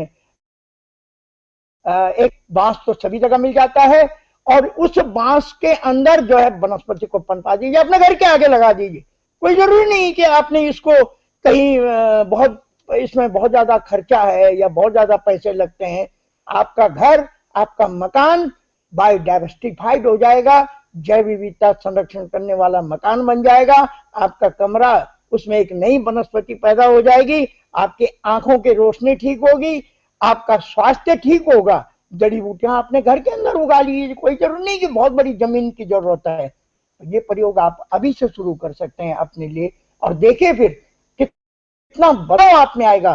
आपने अगर इस तरीके से ये वनस्पतियां उगानी घर के अंदर शुरू कर दी तो आपने इतना तेजी से पढ़ा, आपको कोई बहुत बड़े योग करने की जरूरत नहीं। ये अपने आप में सबसे बड़ा योग है कि आप सुबह उठ रहे हैं, देख रहे हैं, आपका मन मस्तिष्क उस पर लग जाएगा, आपकी आंखें ग्रीनरी देख लेंगी, आपका दिमाग काम करेगा, अरे ये आज सूख रहा है, क्यों सूख रहा है, आपका पूरा सिस्टम शरीर का बदल जाएगा, सबसे बड़ा योग आपका हो जाएगा। ये देखिए आप ओलिव जैतून पर, ये पूरा जैतून का जो मेरा पूरा पैच है वो देख रहे हैं, पेड़ लगे हुए हैं, इससे मुझे बहुत बेनिफिट मिल रहा है। जैतून का तेल मेरे यहाँ हो रहा है और इसके साथ बहुत महंगा तेल है, इसके साथ साथ जैतून की लकड़ी हमारे कुटीर उद्योग में बहुत बड़ा काम कर रही है। ये अब इसका दूसरा क्या है, I organise small workshop in the forest, I request also you, मैं आपसे भी रिक्वेस्ट करता हूँ कि अगर आपको भी समय मिलता है, आप पॉलिटेक्निक के लोगों से, तो वो मोस्ट वेलकम है। ये गढ़वाल विश्वविद्यालय प्रौढ़ सतत शिक्षा विभाग के टीचर्स और उनके छात्र छात्राएं हैं जो वहां पर सीखने के लिए आए हैं। इसी तरीके से ये पूरे उनको ये सिखाया जा रहा है, क्या वो खुद सीख रहे हैं, सिखाना क्या, वो खुद ही सीख रहे हैं कि किस तरीके से हम वनस्पतियों को संरक्षण कर रहे हैं और उसका लाभ, उसकी इकोनॉमी कैसे हमको मिल रही है। ये एनजीओ सेक्टर के लोग हैं जो बहुत दूर दूर से आके वहां पर आते हैं, देखते हैं और उसको, ये स्टूडेंट्स हैं, Delhi university Tata research institute की लड़की है टहरी की, ये सीख रही है सूक्ष्म चीजों को सीखना। देखिए बहुत बड़ी चीजों को सीखने के बजाय हमें सूक्ष्म चीजों को समझना होगा कि जब तक सूक्ष्म को समझने की क्षमता हम अपने आप में पैदा नहीं करेंगे, हम बड़ी चीजों के बारे में सोच नहीं, क्योंकि छोटी चीजें बहुत इंपॉर्टेंट हैं। उस लकड़ी के अंदर एक कीट ने जन्म ले रखा है, अब या तो उस लकड़ी को फेंक दो या तोड़ दो या जला दो या उसको संरक्षित कर दो, तो वो कीट पता नहीं कितना धरती के लिए आवश्यक होगा, वो जिंदा रह जाएगा। हमारी बायोडाइवर्सिटी के लिए वो कीट बहुत जरूरी है, इसलिए उस लकड़ी को बचाना होगा और ये समझना हमारे लिए बहुत आवश्यक है। ये है, ये चीजें हैं, जंगलों में आग लगती, ये सब जल, जब सबसे घेंगा की खाल है, सबसे बढ़िया खाद का काम करता है, सबसे बढ़िया बायोमास का काम करता है, लेकिन ये जल गया तो हमारे जंगलों में इसलिए वनस्पति का ह्रास दिन पर दिन देखने को मिल रहा है। ये देखिए आप, ये पूरा पूरा वनस्पति की खाद से ही चीजें पैदा हो रही हैं। ये घेंगा की खाल वनस्पति पैदा कर रहा है। ऐसी वनस्पतियां, ऐसी जड़ी बूटियां जो दुर्लभ हैं उसमें पैदा होती हैं, लेकिन अगर ये जल जाएगा तो कोई वनस्पति ही पैदा नहीं होगी, तो कितना संकट हो जाएगा। ये जंगल के अंदर हम अपने कार्यालयों में, बाहर बिल्डिंगों में, घरों में या कमरों में या मकानों में कुछ सोचते हैं, कुछ विचार करते हैं, लेकिन अगर आप बगीचे में, जंगल के बीच में कभी प्रैक्टिस कीजिए, कभी 4 दिन 5 दिन का अपना पूरे जीवन में, मैं आपसे रिक्वेस्ट करता हूं कि कभी इसका भी आप परीक्षण कीजिए कि 1 हफ्ते का समय अगर आप किसी जंगल को दे दें और वहां जाकर के आप स्टडी करें, वहां जाके आप शांत मन से बैठ करके सोचें, आप अपने आप में बहुत बड़ा परिवर्तन पाएंगे। ये मैं दावे के साथ कहता हूं। ये प्रैक्टिस आप शुरू कीजिए कभी जीवन में, 7 दिन का टाइम लेके, आपके इर्द गिर्द कोई जंगल है या कहीं बहुत अच्छी जैव विविधता संरक्षित क्षेत्र है, वहां जाकर के बैठिए, मनन कीजिए, तो आपको बहुत नई नई चीजों का ज्ञान स्वतः ही होने लग जाएगा। ये वो बच्चे हैं, आप ये देखें कि अगर जिस तरीके से खतरे हमारे सामने आ रहे हैं, पानी सूख रहा है, धरती में अनाज ढंग से नहीं पैदा हो रहा है, जंगल हमारे घटते जा रहे हैं, तो ये जो पीढ़ी है इसका जीवन क्या होगा, ये बहुत बड़ी चिंता का विषय है कि ये पीढ़ी क्या, 20 साल के बाद ये इस पीढ़ी का जीवन क्या होगा। इसको वाटर क्राइसिस देखने पड़ेंगे, इसको हंगर क्राइसिस देखना पड़ेगा, इसको पॉल्यूशन क्राइसिस देखने पड़ेंगे। तो हमने क्या दिया इस पीढ़ी को, हमने तो इस पीढ़ी को कांटे ही कांटे दे दिए। अगर यही स्थिति रही तो इसको बहुत बड़ा त्रासदी झेलनी पड़ेगी, बहुत बड़ी समस्याओं से जूझना पड़ेगा। इसलिए इस पीढ़ी को, अगर ये पीढ़ी अगर समझ गई, इस पीढ़ी के समझ में बात आ गई, इसलिए आज आपका रोल इसलिए भी बढ़ जाता है कि आपको इस पीढ़ी के बारे में भी बहुत गहराई से सोचना होगा। ये अंग्रेज हैं जो मेरे फॉरेस्ट में आते हैं, और ये नीचे देख रहे हैं आप, ये ऑस्ट्रेलिया से लोग आए हुए हैं, ये ऑस्ट्रेलिया सिडनी मेलबोर्न से ये यूनिवर्सिटी से आए हुए हैं।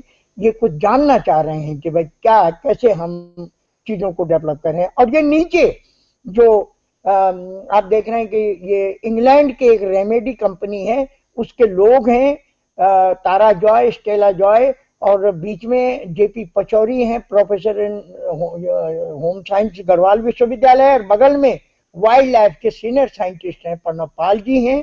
ये लोग विजिट करने आए, और इसके बाद इनके मन में आया रेमेडी वालों के कि ऐसे ही मिक्स फॉरेस्ट अब हम भी डेवलप करेंगे, और इन्होंने यूनेस्को में दिया, और अब इन्होंने ऐसे 20 फॉरेस्ट बनाने का एक नेट पर डाला हुआ है कि हम ऐसे 20 बैरन लैंड पर ऐसे 20 मिक्स फॉरेस्ट बनाएंगे। इनका हमको भी पत्र आया कि आप हमें इसमें सहयोग करें। मैंने उनको कहा कि हम पूरा सहयोग करेंगे, आप बनाइए, लोगों को रोजगार दीजिए, जय फ्लोरा एंड फौना को बचाने में अपना योगदान दीजिए। ये तैयार हो गए हैं, ये अब जनवरी के महीने में इंडिया आएंगे। इस तरह ये लोग हैं, ये बहुत ही डॉक्टर अरविंद अरमोड़ा जी बैठे हुए हैं जो गढ़वाल विश्वविद्यालय में हैं, ये बहुत ही इंटरेस्ट ले रहे हैं फ्लोरा एंड फौना में। ये अब मैं ये थोड़ा सा मैं आपको ले चलता हूँ लद्दाख, लेह लद्दाख की तरफ। जरा देखिए लद्दाख की तरफ आप, ये खारदुंगला है जो कि 18,380 फीट की ऊंचाई पर है।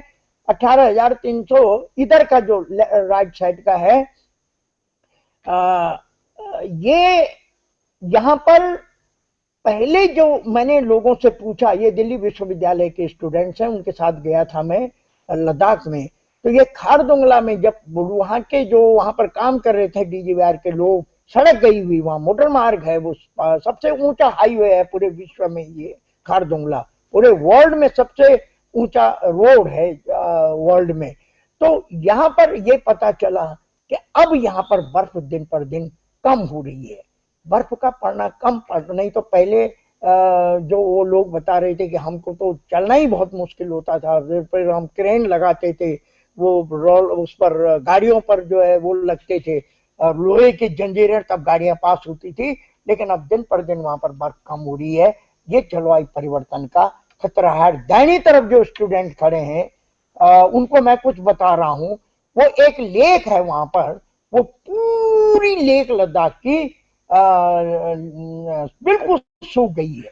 यानी आपको ये साफ जलवायु परिवर्तन के खतरे नजर आ रहे हैं कि पूरी की पूरी लेक, ग्लेशियर जब तक ग्लेशियर था तब तक लेक थी, और ग्लेशियर सूखने से वो लेक भी पूरी तरह सूख गई है। ये बड़ा चिंता का विषय है। ये स्टूडेंट्स हैं जो सीखने के लिए फॉरेस्ट में आते हैं।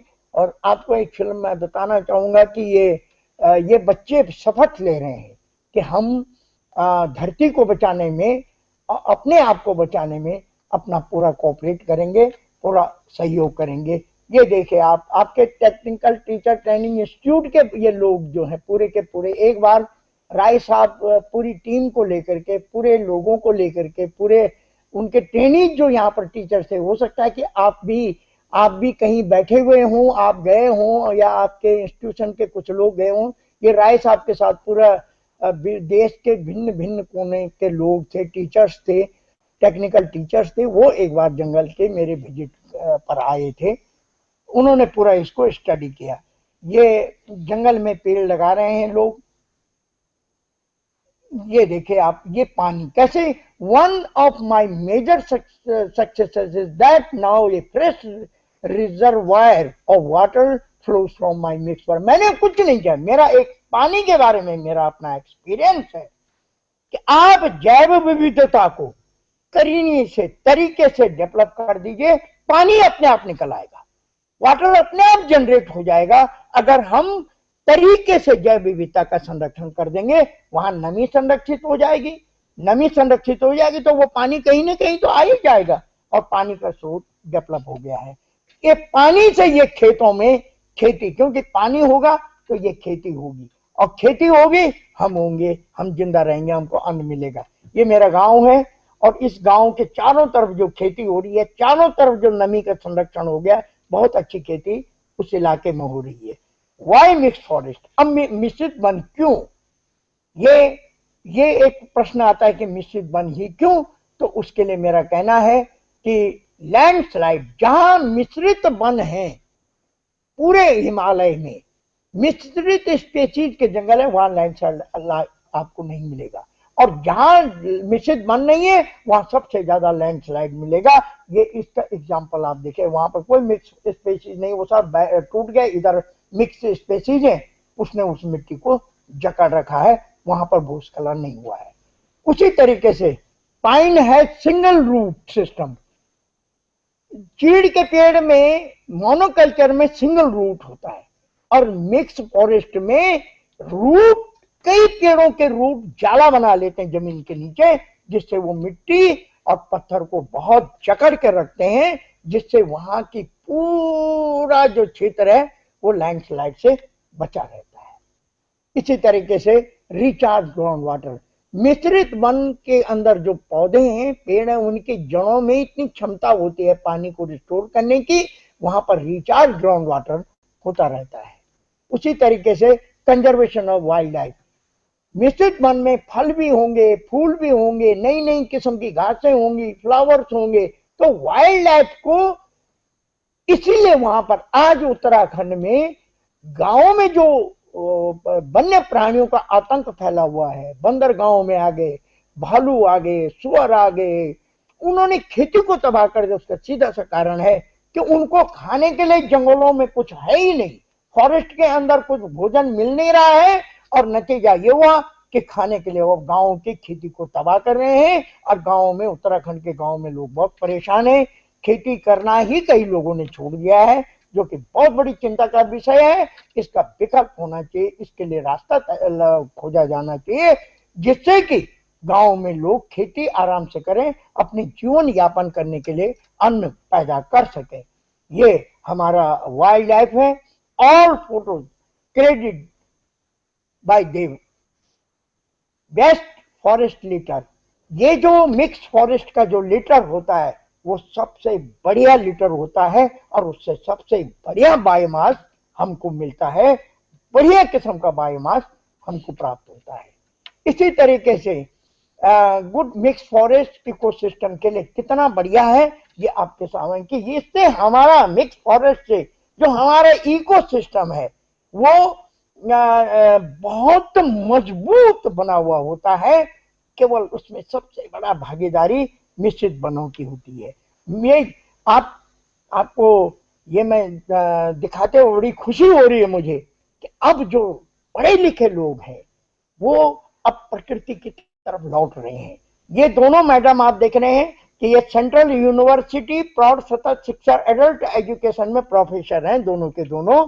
और उन्होंने शायद अपने गांव छोड़े हुए युग बीत गया होगा, लेकिन अब जैसे ही वो मेरे फॉरेस्ट में घुसे, उनके मन में आए कंडी लाइए जी, अब हम कंडी लगाएंगे। और उस दिन मुझे बड़ी खुशी हुई, काश कि ऐसा सब जगह एक ट्रेंड डेवलप होता।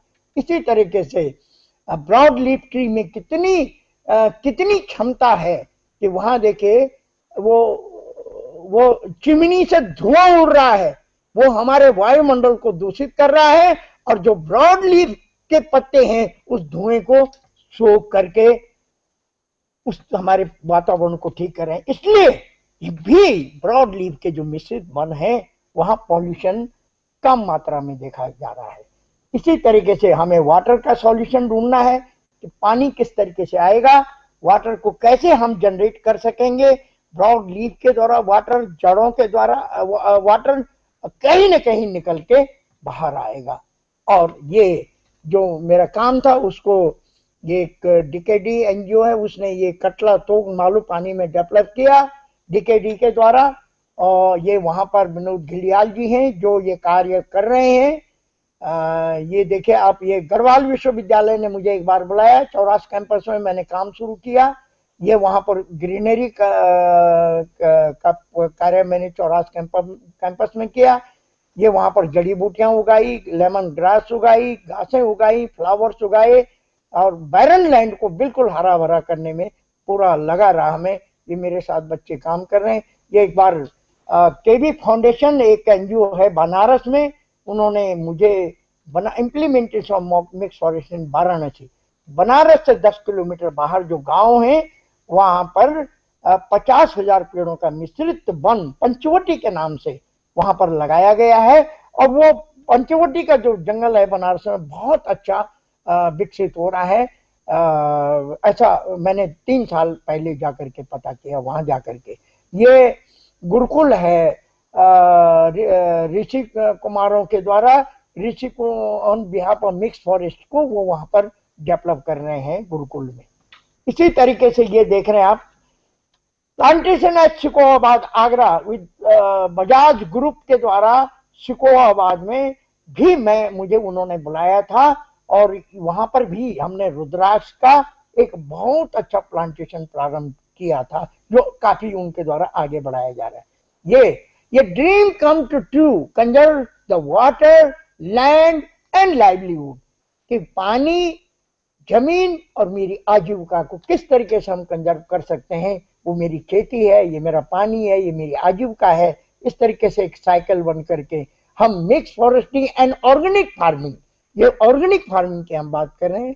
जैसे कि सुबह के सेशन में आदरणीय राय साहब ने आपको ऑर्गेनिक फार्मिंग के बारे में बताया, as the best pressure to mitigate adverse effect of climate change and water shortage. ये ऑर्गेनिक हम करना शुरू करेंगे तो हम फिर उसी अपने समय को, जो 50 साल पहले हमारा ऑर्गेनिक होता था, उसके द्वारा पानी भी सतत था, हमारा फूड चेन भी सही थी, हमारा सब कुछ ठीक था। हमको उस दिशा में आगे बढ़ने की जरूरत है, पीछे को ध्यान में रखते हुए। Mix forest organic farming as the best vector to mitigate adverse impact of climate change and water shortage. जिस देखे नीचे वो खेती हो रही है, वो मेरी दालें हो रही हैं, वो पानी हो रहा है। ये क्लाइमेट चेंज अपने आप नमस्कार करके दूर भाग जाएगा अगर हम इस तरीके से प्रैक्टिसेस करते हैं। Organic farming in my village mission Tulsi और ऑर्गेनिक इंडिया के द्वारा, जैसे कि आदरणीय राय साहब ने आपको बताया कि तुलसी का हमारे इलाके में भी प्रयास शुरू हो गया है, तुलसी को डेवलप करने का, इसकी चाय बनाने का। ये तुलसी पैदा हो रही मेरे गांव में, कई किसान मिलकर के इस काम को कर रहे हैं और उनको बीज दिया गया है और वो ये इस प्रकार तुलसी का वहां पर उत्पादन कर रहे हैं, जो कि ऑर्गेनिक इंडिया वाले इसको हमसे ले लेंगे। ये हल्दी का उत्पादन हो रहा है, ऑर्गेनिक हल्दी फार्मिंग। यही वजह है कि ये जो हमारी ऑर्गेनिक हल्दी की वैल्यू दिन पर दिन बढ़ रही है। ये देखिए आप, role of mountain women in environment protection. ये वुमेन का जो रोल है ये हिमालय के प्रोटेक्शन में सबसे अच्छा है, लेकिन हमारा कर्तव्य है कि महिला के प्रोटेक्शन में हमारा बड़ा भारी रोल होना चाहिए, क्योंकि अगर हमारा रोल महिला के प्रोटेक्शन में हो जाए तो हिमालय कभी खतरे में नहीं पड़ेगा, कि महिलाओं में इतनी क्षमता है तो हिमालय को प्रोटेक्ट कर देंगी। और ये देखिए आप किस तरीके से बद्रीनाथ श्राइन में इतना पॉल्यूशन, वहां पर इतना कचरा है कि जो कि बहुत बहुत कठिन है। हमारे food crisis, water crisis, land crisis, fresh air crisis, energy crisis, ये दिन पर दिन बढ़ते जा रहे हैं, घटने का नाम नहीं ले रहे हैं। और विंड क्राइसिस, एनर्जी क्राइसिस, ये दिन पर दिन बढ़ते जा रहे हैं। अभी this mountain biodiversity is vital for regulated and maintained global water cycle। ये यूनेस्को की रिपोर्ट है कि biodiversity is critical to the maintenance of the both equality and quantity of water supply and play a vital but often under knowledge roles in the water cycle। ये देखिए, protection and restaurant of mixed mountain forest है global impact.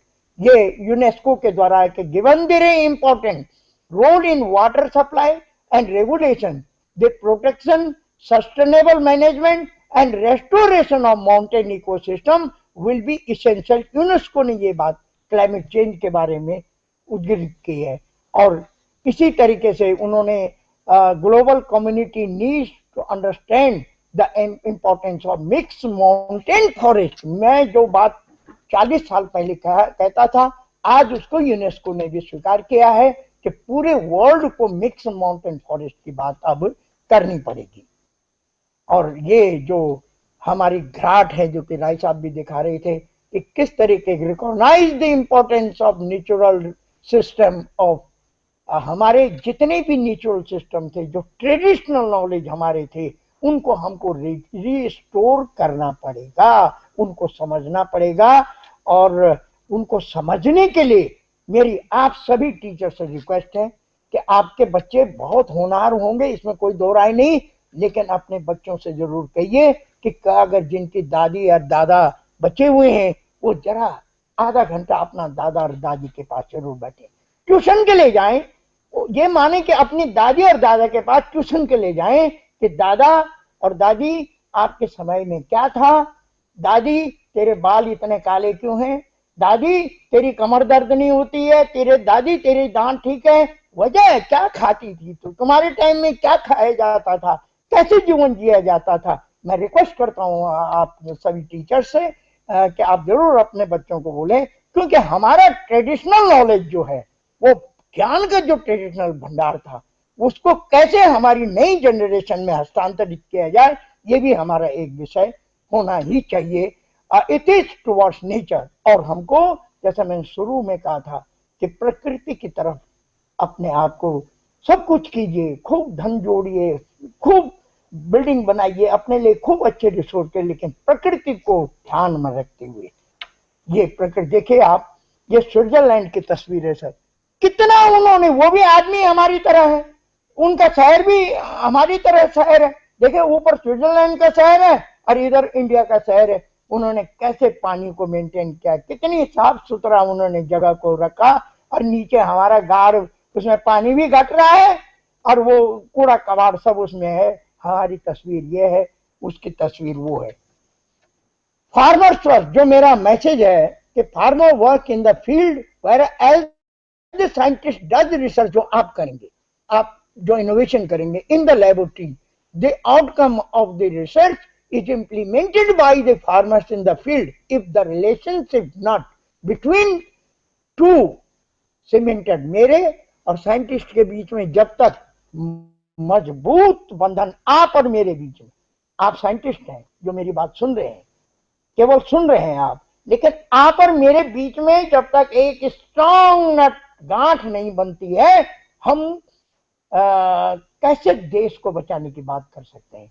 सब अपने अपने अगर धाराओं में बहते चले गए, देश नहीं बचेगा। इसलिए आप और हमारे बीच में, साइंटिस्ट और ग्रास रूट वर्कर और किसान के बीच में एक जबरदस्त नट बननी चाहिए, एक जबरदस्त सहयोग बनना चाहिए, ताकि हम मिलकर के, आप इनोवेशन कीजिए, आप साइंटिस्ट हैं, आप इनोवेशन कीजिए, हम उनको इंप्लीमेंट जमीन में करेंगे।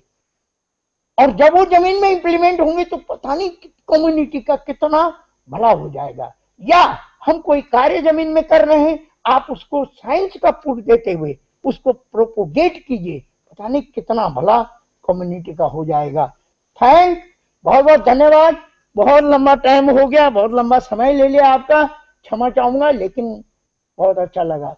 मैं देख रहा हूँ कि आप बड़े गौर से सुन रहे हैं। मैं तो पूरी तरह से दूर सारे केंद्रों के लोग, मैं बधाई देता हूँ राय साहब को कि आपने कम से कम एक ऐसा सिस्टम मेंटेन किया कि लोग तो एक जगह पर बैठे ही नहीं रह सकते हैं। आपके जितने भी सेंटर दिखाई दे रहे हैं मुझको, सारे के सारे सेंटरों में बहुत पूरे पूरे लोग वहां पर बैठे हुए हैं और पूरे के पूरे लोग बातों को सुन रहे हैं।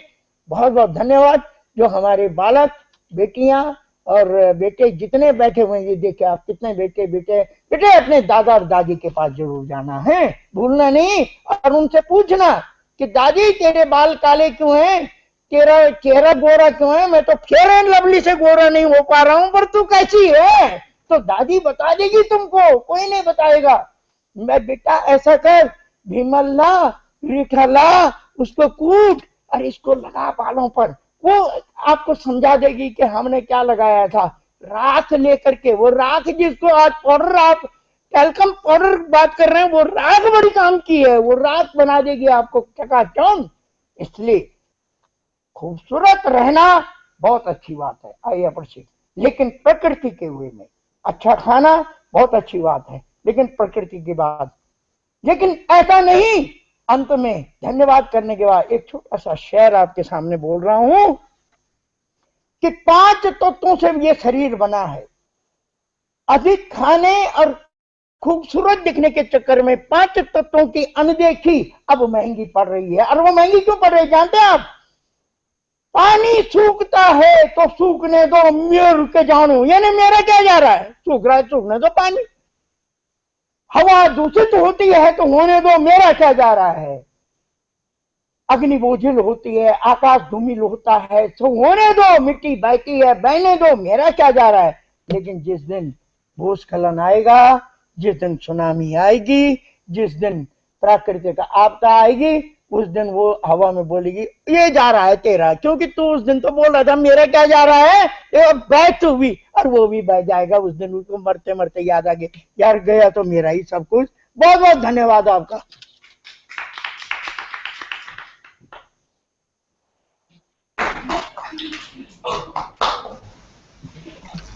Hello, thank you. आप लोगों में से किसी का कोई प्रश्न हो? जंगली साहब आपके पास आए हैं उत्तराखंड से, तो anybody would like to ask certain questions? Hello बोलिए sir. Sir good afternoon, Vikas Sharma from Mori. जी। Sir first of all I would like to thanks sir के भी बहुत अच्छा सर ने स्पीच दिया और बिल्कुल रियलिस्टिक अप्रोच के साथ लेके दिया। एक ऐसा स्पीच दिया जो हमारे मन के भावों को सामने रख दिया इन्होंने बिल्कुल रियलिटीज के साथ। जी। I am very very thankful to the sir. Sir there is some queries from few of our participants. जी जी पूछिए। Yes. अपना नाम बताओ। अपना नाम बताइए। मेरा नाम विकास मिश्रा है सर। मैं विकास मिश्रा सर। हाँ विकास जी बोलिए। सर मेरी एक क्वेरी है कि मतलब सर मतलब एक ऐसा इन्वायरमेंट हम क्रिएट कर सकते हैं जैसे कि मान लो जैसे J&K में मैक्सिमम आप एप्पल की प्रोडक्शन होती है, ठीक है सर, तो वैसी ही प्रोडक्शन उसी हिसाब से हम जैसे हरियाणा में है, तो क्या ऐसी पॉसिबिलिटी है सर कि यहाँ भी उसी मास स्केल पर प्रोडक्शन कर सके हम? स्मॉल स्केल पे तो हो सकती है लेकिन मास स्केल पे सर लार्ज। ऐसा है कि पहले तो एप्पल के लिए तो क्लाइमेटिक कंडीशन हरियाणा में तो नहीं है, तो चलिए आप जंगली साहब से सुनो आंसर इसका। बहुत अच्छा क्वेश्चन है बेटे आपका, मैं बहुत प्रसन्न हूँ। दरअसल में किसी भी चीज के धरती पर आप ये मान के चले कि आप सब कुछ कर सकते हैं, क्योंकि आज तक होता रहा है। लेकिन आपको मास स्केल पर प्रोडक्शन करने के लिए पहले क्लाइमेट जनरेट करनी पड़ेगी, उसके अनुकूल वो चीज कैसी होगी उसके लिए क्लाइमेट बनानी पड़ेगी, जैसे कि मैंने बनाया है। आप माइक्रो क्लाइमेट डेवलप कर दीजिए, हरियाणा में बढ़िया सेब हो जाएगा, कौन कहता नहीं होगा। अन्ना प्रजाति का सेब बहुत बढ़िया हो जाएगा हरियाणा में, लेकिन उसके लिए माइक्रो क्लाइमेट आपको विकसित करनी पड़ेगी। और उस माइक्रो क्लाइमेट के लिए आपको स्टोन टेक्नोलॉजी, वुड टेक्नोलॉजी और पिक टेक्नोलॉजी को डेवलप करना पड़ेगा। और अगर आप चाहते हैं तो आप कभी राय साहब से संपर्क करके मुझे बता दीजिएगा, मैं आपको पूरा समझा दूंगा कैसे करना है, लेकिन ना नहीं। Thank you sir, thanks a lot. Thank you. Any other question from Lucknow?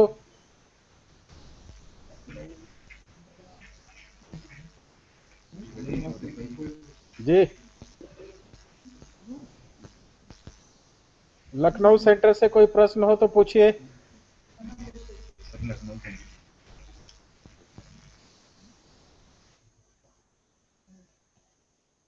Yes जी। तो इनका सेंटर कहाँ पे है सर? यहाँ से बोले, थोड़े नजदीक आ जाएं प्लीज। यहाँ से बोले। राय साहब, मैं डॉक्टर अमित खरे, डायरेक्टर हूँ मैं यहाँ पे मैनेजमेंट का। जी नमस्कार, बहुत बहुत प्रणाम। हाँ सर, मैं इनको प्रणाम करता हूँ, बुजुर्ग जो हैं ये। I am very happy to listen him for the last 30-40 minutes. Right. And I want to know only one thing. If our students want to visit his place, Okay. And they must be knowing that they are getting some business tactics of small scale industry. Okay? जी जी जी। तो क्या ये allow करते हैं अपने centre पे बच्चों को? हाँ हाँ, बुलाते हैं बच्चों को, ये आप विजिट कर सकते हैं। नंबर मैं मैडम को दे दूंगा इनका, हाँ। और आप लोग जाकर वहाँ विजिट कर सकते हैं। हाँ, और इनका सेंटर कहाँ पे है सर? ये रुद्रप्रयाग में है इनका। अच्छा, रुद्रप्रयाग है। Okay Uttarakhand okay. जी। Yeah, and I am also giving you my regard to you personally that from yesterday I am listening that you have given a lot of knowledge about disaster management. जी जी, thank you. Any other participants would like to ask any question from Lucknow Center?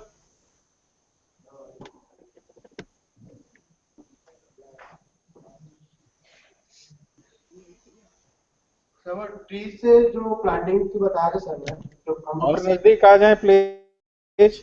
हाँ, आप अपना परिचय दें, फिर बोले नजदीक आ जाएं।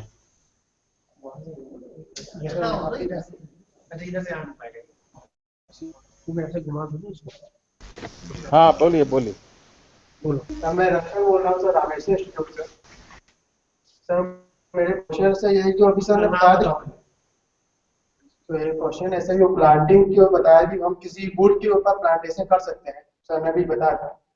मतलब क्या ये मास प्रोडक्शन के लिए कर सकते हैं सर कि हम लोग, क्योंकि हम लोग कई कई जगह जो स्मॉल फार्मर्स होते हैं ज्यादा जो फार्मर्स नहीं होती, वे चाहे तो एक शेड ट्री से बढ़ा के 1 से 2 लेवल 3 लेवल तक प्लांटेशन कर सकते हैं।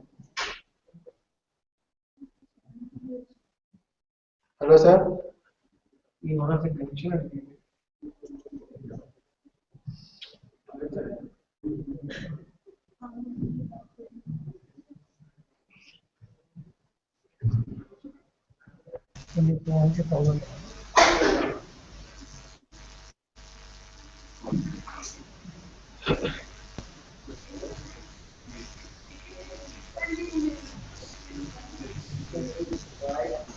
हाँ सर सॉरी, हाँ बोले बोले प्लीज।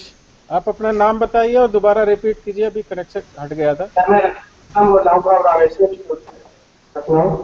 हाँ सर मेरा कुछ ऐसा कि जो सर ने बताया हम वुड्स के ऊपर भी प्लांट कर सकते हैं, प्लांटेशन कर सकते हैं वुड पीस के ऊपर। क्या हम उसे मास प्रोडक्शन के रूप में यूज कर सकते हैं? जैसे जिसकी स्मॉल फार्मर्स है, 1-1.5 बीघा की जमीन है, वो चाहे तो शेड्स यूज करके प्लांटेशन कर सकते हैं इसके ऊपर, मास प्रोडक्शन के लिए। कहाँ प्लांटेशन करना चाहते हैं? जैसे कोई शेड्स में, जैसे ज्यादा लार्ज प्रोडक्शन नहीं कर पाते, मतलब स्मॉल फार्मर, तो चाहे शेड्स के कम से कम सब्जियां वगैरह प्लांटिंग या सेल में कर सकते हैं सर। मास प्रोडक्शन के लिए सर पूछ रहा हूँ। समझ नहीं आ रहा, बताइए। क्या नाम है आपका? सर रक्षक उत्तम। रक्षक, आप एक बार दोबारा रिपीट करें, थोड़ा और नजदीक चले जाएं माइक्रोफोन। इंटरनल माइक का इस्तेमाल करें, वो जो इंटरनल माइक है आपके पास उसको इस्तेमाल करें। ठीक है सर। मैं पूछना चाह रहा हूँ सर, अभी सर ने बताया था कि वुड के हम लोग प्लांटेशन कर सकते हैं, वुड के ऊपर। हाँ, तो हम लोग क्या इसे मास प्रोडक्शन के रूप में यूज कर सकते हैं? जैसे स्मॉल फार्मर्स है, उनके पास ज्यादा जमीनें नहीं होंगी, हम शेड्स पे शेड डाल के चाहते हैं सब्जियां उगाना, एक्स्ट्रा कुछ, जी जी जी जी। तो इसे क्या मास प्रोडक्शन के रूप में यूज कर सकते हैं सर? ये पॉसिबल है। इन्होंने बहुत सारे इसने हैंगिंग इस तरह के वॉल, मतलब जो पेड़ है उसके साथ इन्होंने वुड के ये सारे लॉक्स लगा के उसके ऊपर पौधे लगाए हैं, जैसे गमला पे लगाते हैं आप, तो इस तरह के पौधे ये लगाया जा सकता है। खासकर जो सब्जियां हैं, जो लता वाली फलियां हैं, ऐसे जो प्लांटेशन की जा सकती हैं, इनका कुछ प्रयोग इन्होंने सक्सेसफुली किया है। आपको पता हो कि हाँ, लखनऊ के ही कुछ एक फार्मर थे जिन्होंने इस तरह के मचान बनाकर कई सब्जियों की खेती शुरू की है। आपके न्यूज़पेपर में था 10 दिन पहले, वहीं लखनऊ के पास बलरामपुर या कोई जगह थी। तो ऐसे कुछ फार्मर हैं जो आजकल ऐसी खेती की कोशिश कर रहे हैं जिसमें मचान बनाकर और वर्टिकल फार्मिंग करके, यानी कि पूरा स्पेस उपयोग कर रहे हैं। तो इसलिए ये पॉसिबिलिटी है मास प्रोडक्शन, लेकिन पहले आपको उसकी सारी आर्टिफैक्ट्स तैयार करने पड़ेंगे और अकॉर्डिंगली आपको सारा का सारा जो आपके खेत हैं उसके सारे स्पेस को आप इस्तेमाल कर सकते हैं। हम आ जाएंगे, क्या कोई दिक्कत जी, नहीं, हम आपको दे देंगे पूरा। ठीक बात। Any person from other centres please? Bikaner. Hello, Yes. sir. Myself Deepak Jain. I am asking, sir, many times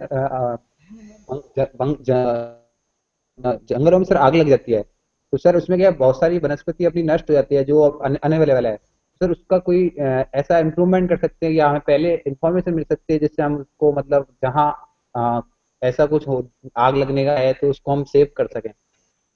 जंगल में आग लग जाती है, उसकी इंफॉर्मेशन चाहते हैं, तो आप इंजीनियर्स हैं, जो आपके इलेक्ट्रिकल इलेक्ट्रॉनिक्स वाले लोग हैं, आप चाहें नहीं तो सर, जंगल के बीच में एक सेंसर डेवलप कर सकते हैं, जैसे आग लगेगी उसकी सूचना मिल जाएगी। सर आग लगने की सूचना मिलेगी सर। एक्चुअली सर आग लग जाएगी तो सर जो हमारी ऐसा अनअवेलेबल ऐसा जो है कि वनस्पति है जंगल वो में जो नष्ट आग रहेगी। लगने की घटना है वो नेचुरली भी हो जाती है, उसको आप कभी भी रोक नहीं सकते। कुछ घटनाएं मानव द्वारा कृत होती है, जैसे किसी ने जंगल में या कुछ आग लगा दिया, कोई छोड़ दिया, कोई माचिस जला दी, कोई धुआं कर दिया, तो मानवकृत चीजों को तो आप रोक सकते हैं। लेकिन कई बार नेचुरली जंगल में लाइटिंग होती है और उसके बदौलत पेड़ पेड़ टकराते हैं, बांस टकराते हैं और उसमें आग लग जाती है। उस चीज को नहीं रोक सकते आप। तो उसके लिए आप तो आपके पास साधन हो तो आपको जल्दी से जल्दी पता चले तो उस पर आग पर काबू किया जा सकता है। ठीक है ओके। ना? तो यस सूचना प्रौद्योगिकी का उसमें इस्तेमाल कर सकते हैं कि आप सेंसर्स डेवलप करें या ऐसी कुछ चीजें लगा दें जिसके चलते फटाफट पता चल जाए। Thank you sir. सर जी। एक सर एक हजार्डस जो वेस्टेज है सर उसका हम कैसे उसको खत्म कर सकते हैं, कुछ इम्प्रूवमेंट तरीका कुछ है सर? हजार्डस वेस्ट के लिए तो आपको बहुत अलग तरीके से काम करना पड़ेगा। सबसे पहले ये पता करना पड़ेगा क्या सोर्स है, किस तरह का हजार्डस वेस्ट है और उसकी ट्रीटमेंट क्या संभव है। अगर ट्रीटमेंट संभव नहीं है तो फिर कहीं उसको दफनाना पड़ेगा। दफनाना वर्ड समझते हैं ना? जैसे हाँ मेडिकल के जितने वेस्ट है उसको हम लोग क्या कहते हैं, एक सर, बड़े बड़ा हो गया। इंसरनेशन होता है उसमें हम जला देते हैं। तो हजार्डस वेस्ट को भी इसी तरह से कुछ तरह से डिस्पोज करना आसान नहीं होता। उसको ध्यान में रखते हुए उसको सही जगह में डिस्पोज करना पड़ता है ताकि उस जगह का इस्तेमाल कम से कम हो और उसका हम लोग कोई उपयोग ना करें, पानी के संपर्क से दूर रहे। तो इस तरह के कई प्रिकॉशंस हमें लेने पड़ते हैं हजार्डस वेस्ट को ट्रीट करने के लिए। तो उसके लिए आप इन्वायरमेंटल इंजीनियरिंग सब्जेक्ट में इस सब्जेक्ट को डील कर सकते हैं। ठीक है यस सर, थैंक यू। जी। Any other centre from Kashipur and Dehradun? आपके लिए तो ये हेलो प्रयोग काफी इंपॉर्टेंट था। हेलो। जी। Good afternoon sir. आप आप अपना परिचय दीजिए और सेंटर का नाम बताइए। हाँ हाँ, बोलिए बोलिए। मेरा नाम सर पंकज है, मैं काशीपुर पॉलिटेक्निक सेंटर से बोल रहा हूँ। जी जी। सर मेरा क्वेश्चन ये है, सबसे पहले तो मैं आभार व्यक्त करना चाहूंगा जगत जी का, जो उन्होंने हिमालय को बचाने के लिए जो मुहिम छेड़ी हुई है उसके लिए बहुत बहुत आभार है उनका। मेरा सर क्वेश्चन ये है, अगर मैं पहाड़ों में हो रही खेती को, जैसे सेब, अभी एक प्रश्न पूछा था कि मैं एप्पल का बल्क प्रोडक्शन करना चाहता हूँ हरियाणा में। जी। अगर मैं ऐसा करने में सक्सेस होता हूँ तो मैं क्लाइमेट को चेंज करना पड़ेगा। अगर उस क्लाइमेट को चेंज करेंगे तो वो हमारे एनवायरनमेंट में क्या कोई डिस्टर्ब नहीं करेगा? अगर डिस्टर्ब करता है तो हमारे एनवायरनमेंट पे क्या डिस्टर्बेंस होगा सर? क्या उसके प्रभाव होंगे अनुकूल या प्रतिकूल? अच्छा, पहले जंगली जी से इस बात को सुनिए फिर मैं दोबारा बताऊंगा। आपको मैं बताता हूं कि जलवायु ने तो कर ही दिया है। जलवायु का जो परिवर्तन हो गया है उसने खेती को असर कर दिया, वाइल्ड लाइफ को असर कर दिया, फॉरेस्ट को असर कर दिया, पानी को असर कर दिया। अब सवाल ये पैदा होता है कि इसका जवाब देना हमको, उसके लिए हमको फिर वापस लौटना पड़ेगा और फिर वही जलवायु का निर्माण करना पड़ेगा, तब हम बैलेंस बना सकते हैं। जो मैंने किया है, जो मैंने आपको बताया कि मैंने stone technology, wood technology, pick technology को डेवलप करके क्लाइमेट निर्माण कर दी, तो जो क्लाइमेट का बैड इफेक्ट है वो बैड इफेक्ट मेरे फॉरेस्ट पर नहीं पड़ रहा है।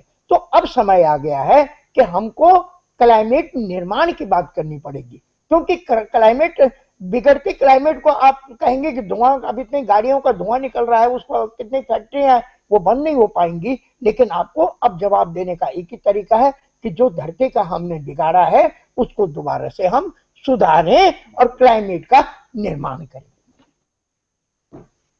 यहाँ पर आप मैं और थोड़ा ऐड कर दूं, ये जो जलवायु परिवर्तन की बात कर रहे हैं वो माइक्रो क्लाइमेट की बात कर रहे हैं। आप ऐसा नहीं है कि बीकानेर का जो क्लाइमेट है वो आप पैदा कर सकते हैं हरियाणा में, या हरियाणा का क्लाइमेट है बीकानेर में पैदा कर सकते हैं।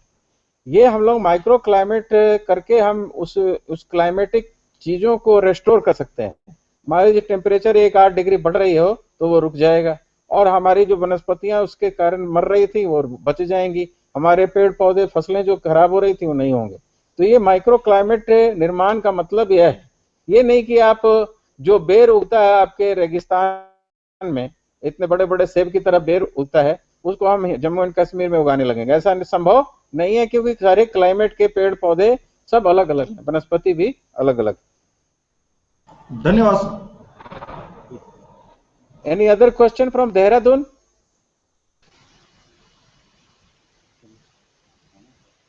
जी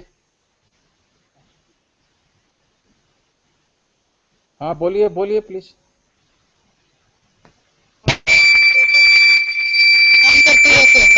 बोलिए,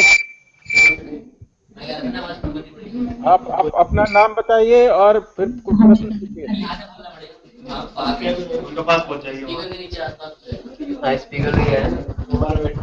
बोलिए बोलिए बोलिए, नजदीक चले जाइए माइक के, बोलिए। हेलो, हाँ बोलिए बोलिए बोलिए। हाँ sir, good noon sir, due to some problem in mic we can't connect in first session, and now this time our student Amir Khan want to interact with you. अच्छा, बिजनौर से madam बोल रही हैं, ठीक।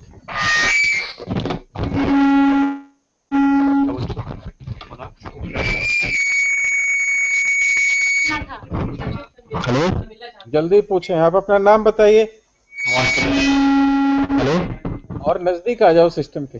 हेलो, हाँ बोलिए बोलिए। Good afternoon sir. Good afternoon. Aamir Khan ji. And I would like to meet mister Jangli sir. Jangli sir से क्या पूछना चाहते हैं, पूछ। अच्छा, meet, you can meet him, I will give you the number. If you want to meet him, then you can come to Chandigarh. Sir आप meeting इसे of कर देना आप बोलने के बाद। ऐसा आप इसके बाद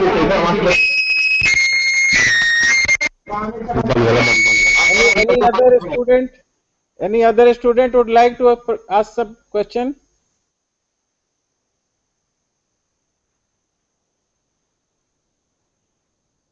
बिजनौर से कोई और पूछना चाहेंगे?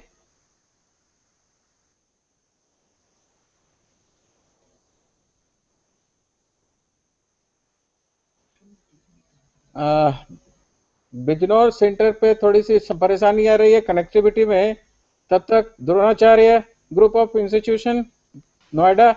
Hello, good evening sir. हाँ, I am Vishal Agarwal from Dronacharya group of institution. Right sir, I want to ask one question sir about that. Sir, अभी सर ने बताया कि उन्होंने मिक्स्ड फॉरेस्ट पे बनाया है सर। जी हाँ। तो ये उत्तराखंड में सर बनाया है और वहाँ सर स्पेस है जी। इन इंडस्ट्रियल एरियाज में सर अभी सबसे ज़्यादा पॉल्यूशन होता है, क्या उस तरह का कुछ यहाँ अप्लाई किया जा सकता है ग्रीनरी से रिलेटेड सर? दिल्ली और गाजियाबाद में बनाना चाहते हो?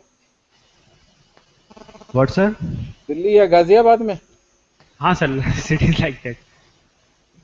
धीरे धीरे लोगों को प्रेरित करो ताकि छतों पर कुछ कुछ लगाते रहें, बहुत सारी प्लांटेशन हो जाएगी तो थोड़ी कंट्रोल हो सकती है। और सर एनी तो अदर? कुछ हद तक कंट्रोल हो सकता है, लेकिन वहाँ तो जंगल तो है नहीं, इसलिए वो पोल्यूशन भी बहुत ज़्यादा है, तो इतनी ज़्यादा हम कंट्रोल नहीं कर सकते हैं। लेकिन आसपास अगर आप अपने घर पे ही छतों पर पूरा आप अपर अगर रखें तो आपके घर का जो टेम्परेचर है वो कंट्रोल रहेगा, आप थोड़ा सा ज़्यादा स्वस्थ रहेंगे। Okay sir, thank you sir. Any other person who would like to ask certain question?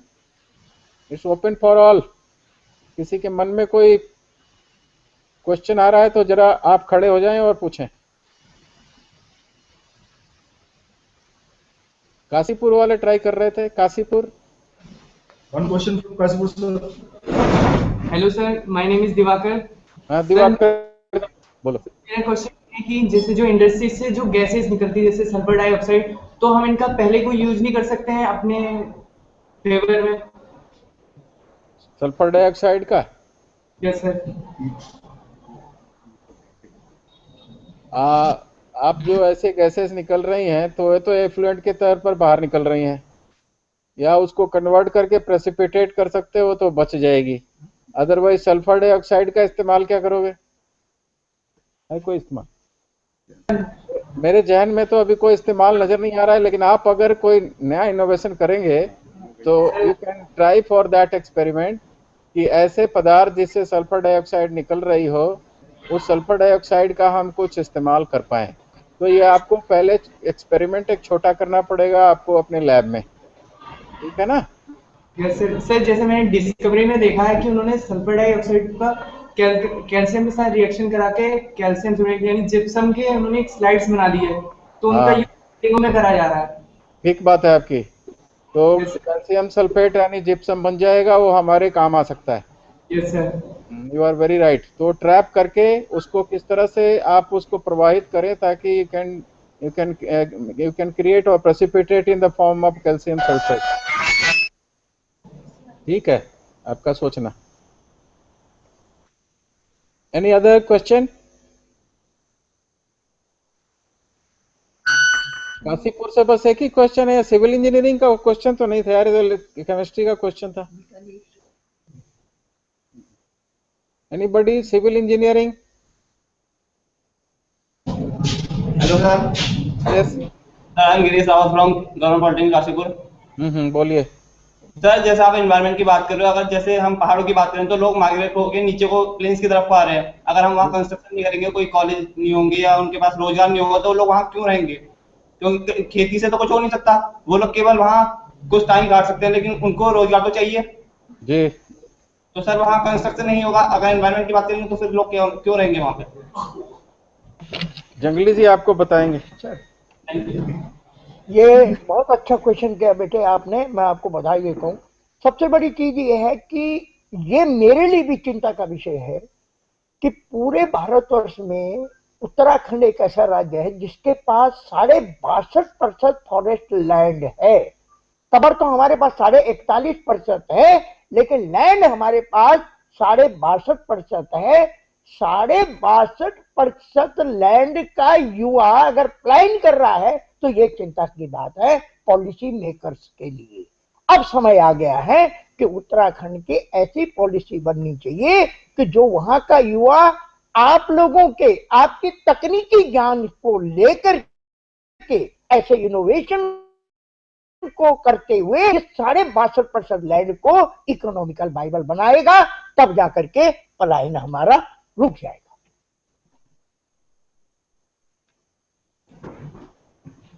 इसके बावजूद भी कुछ लोगों को तो, क्योंकि खेती तो कम है, तो टेक्निकल स्किल्स प्राप्त करके रोजगार तो आपको आसपास ही कहीं ढूंढना पड़ेगा।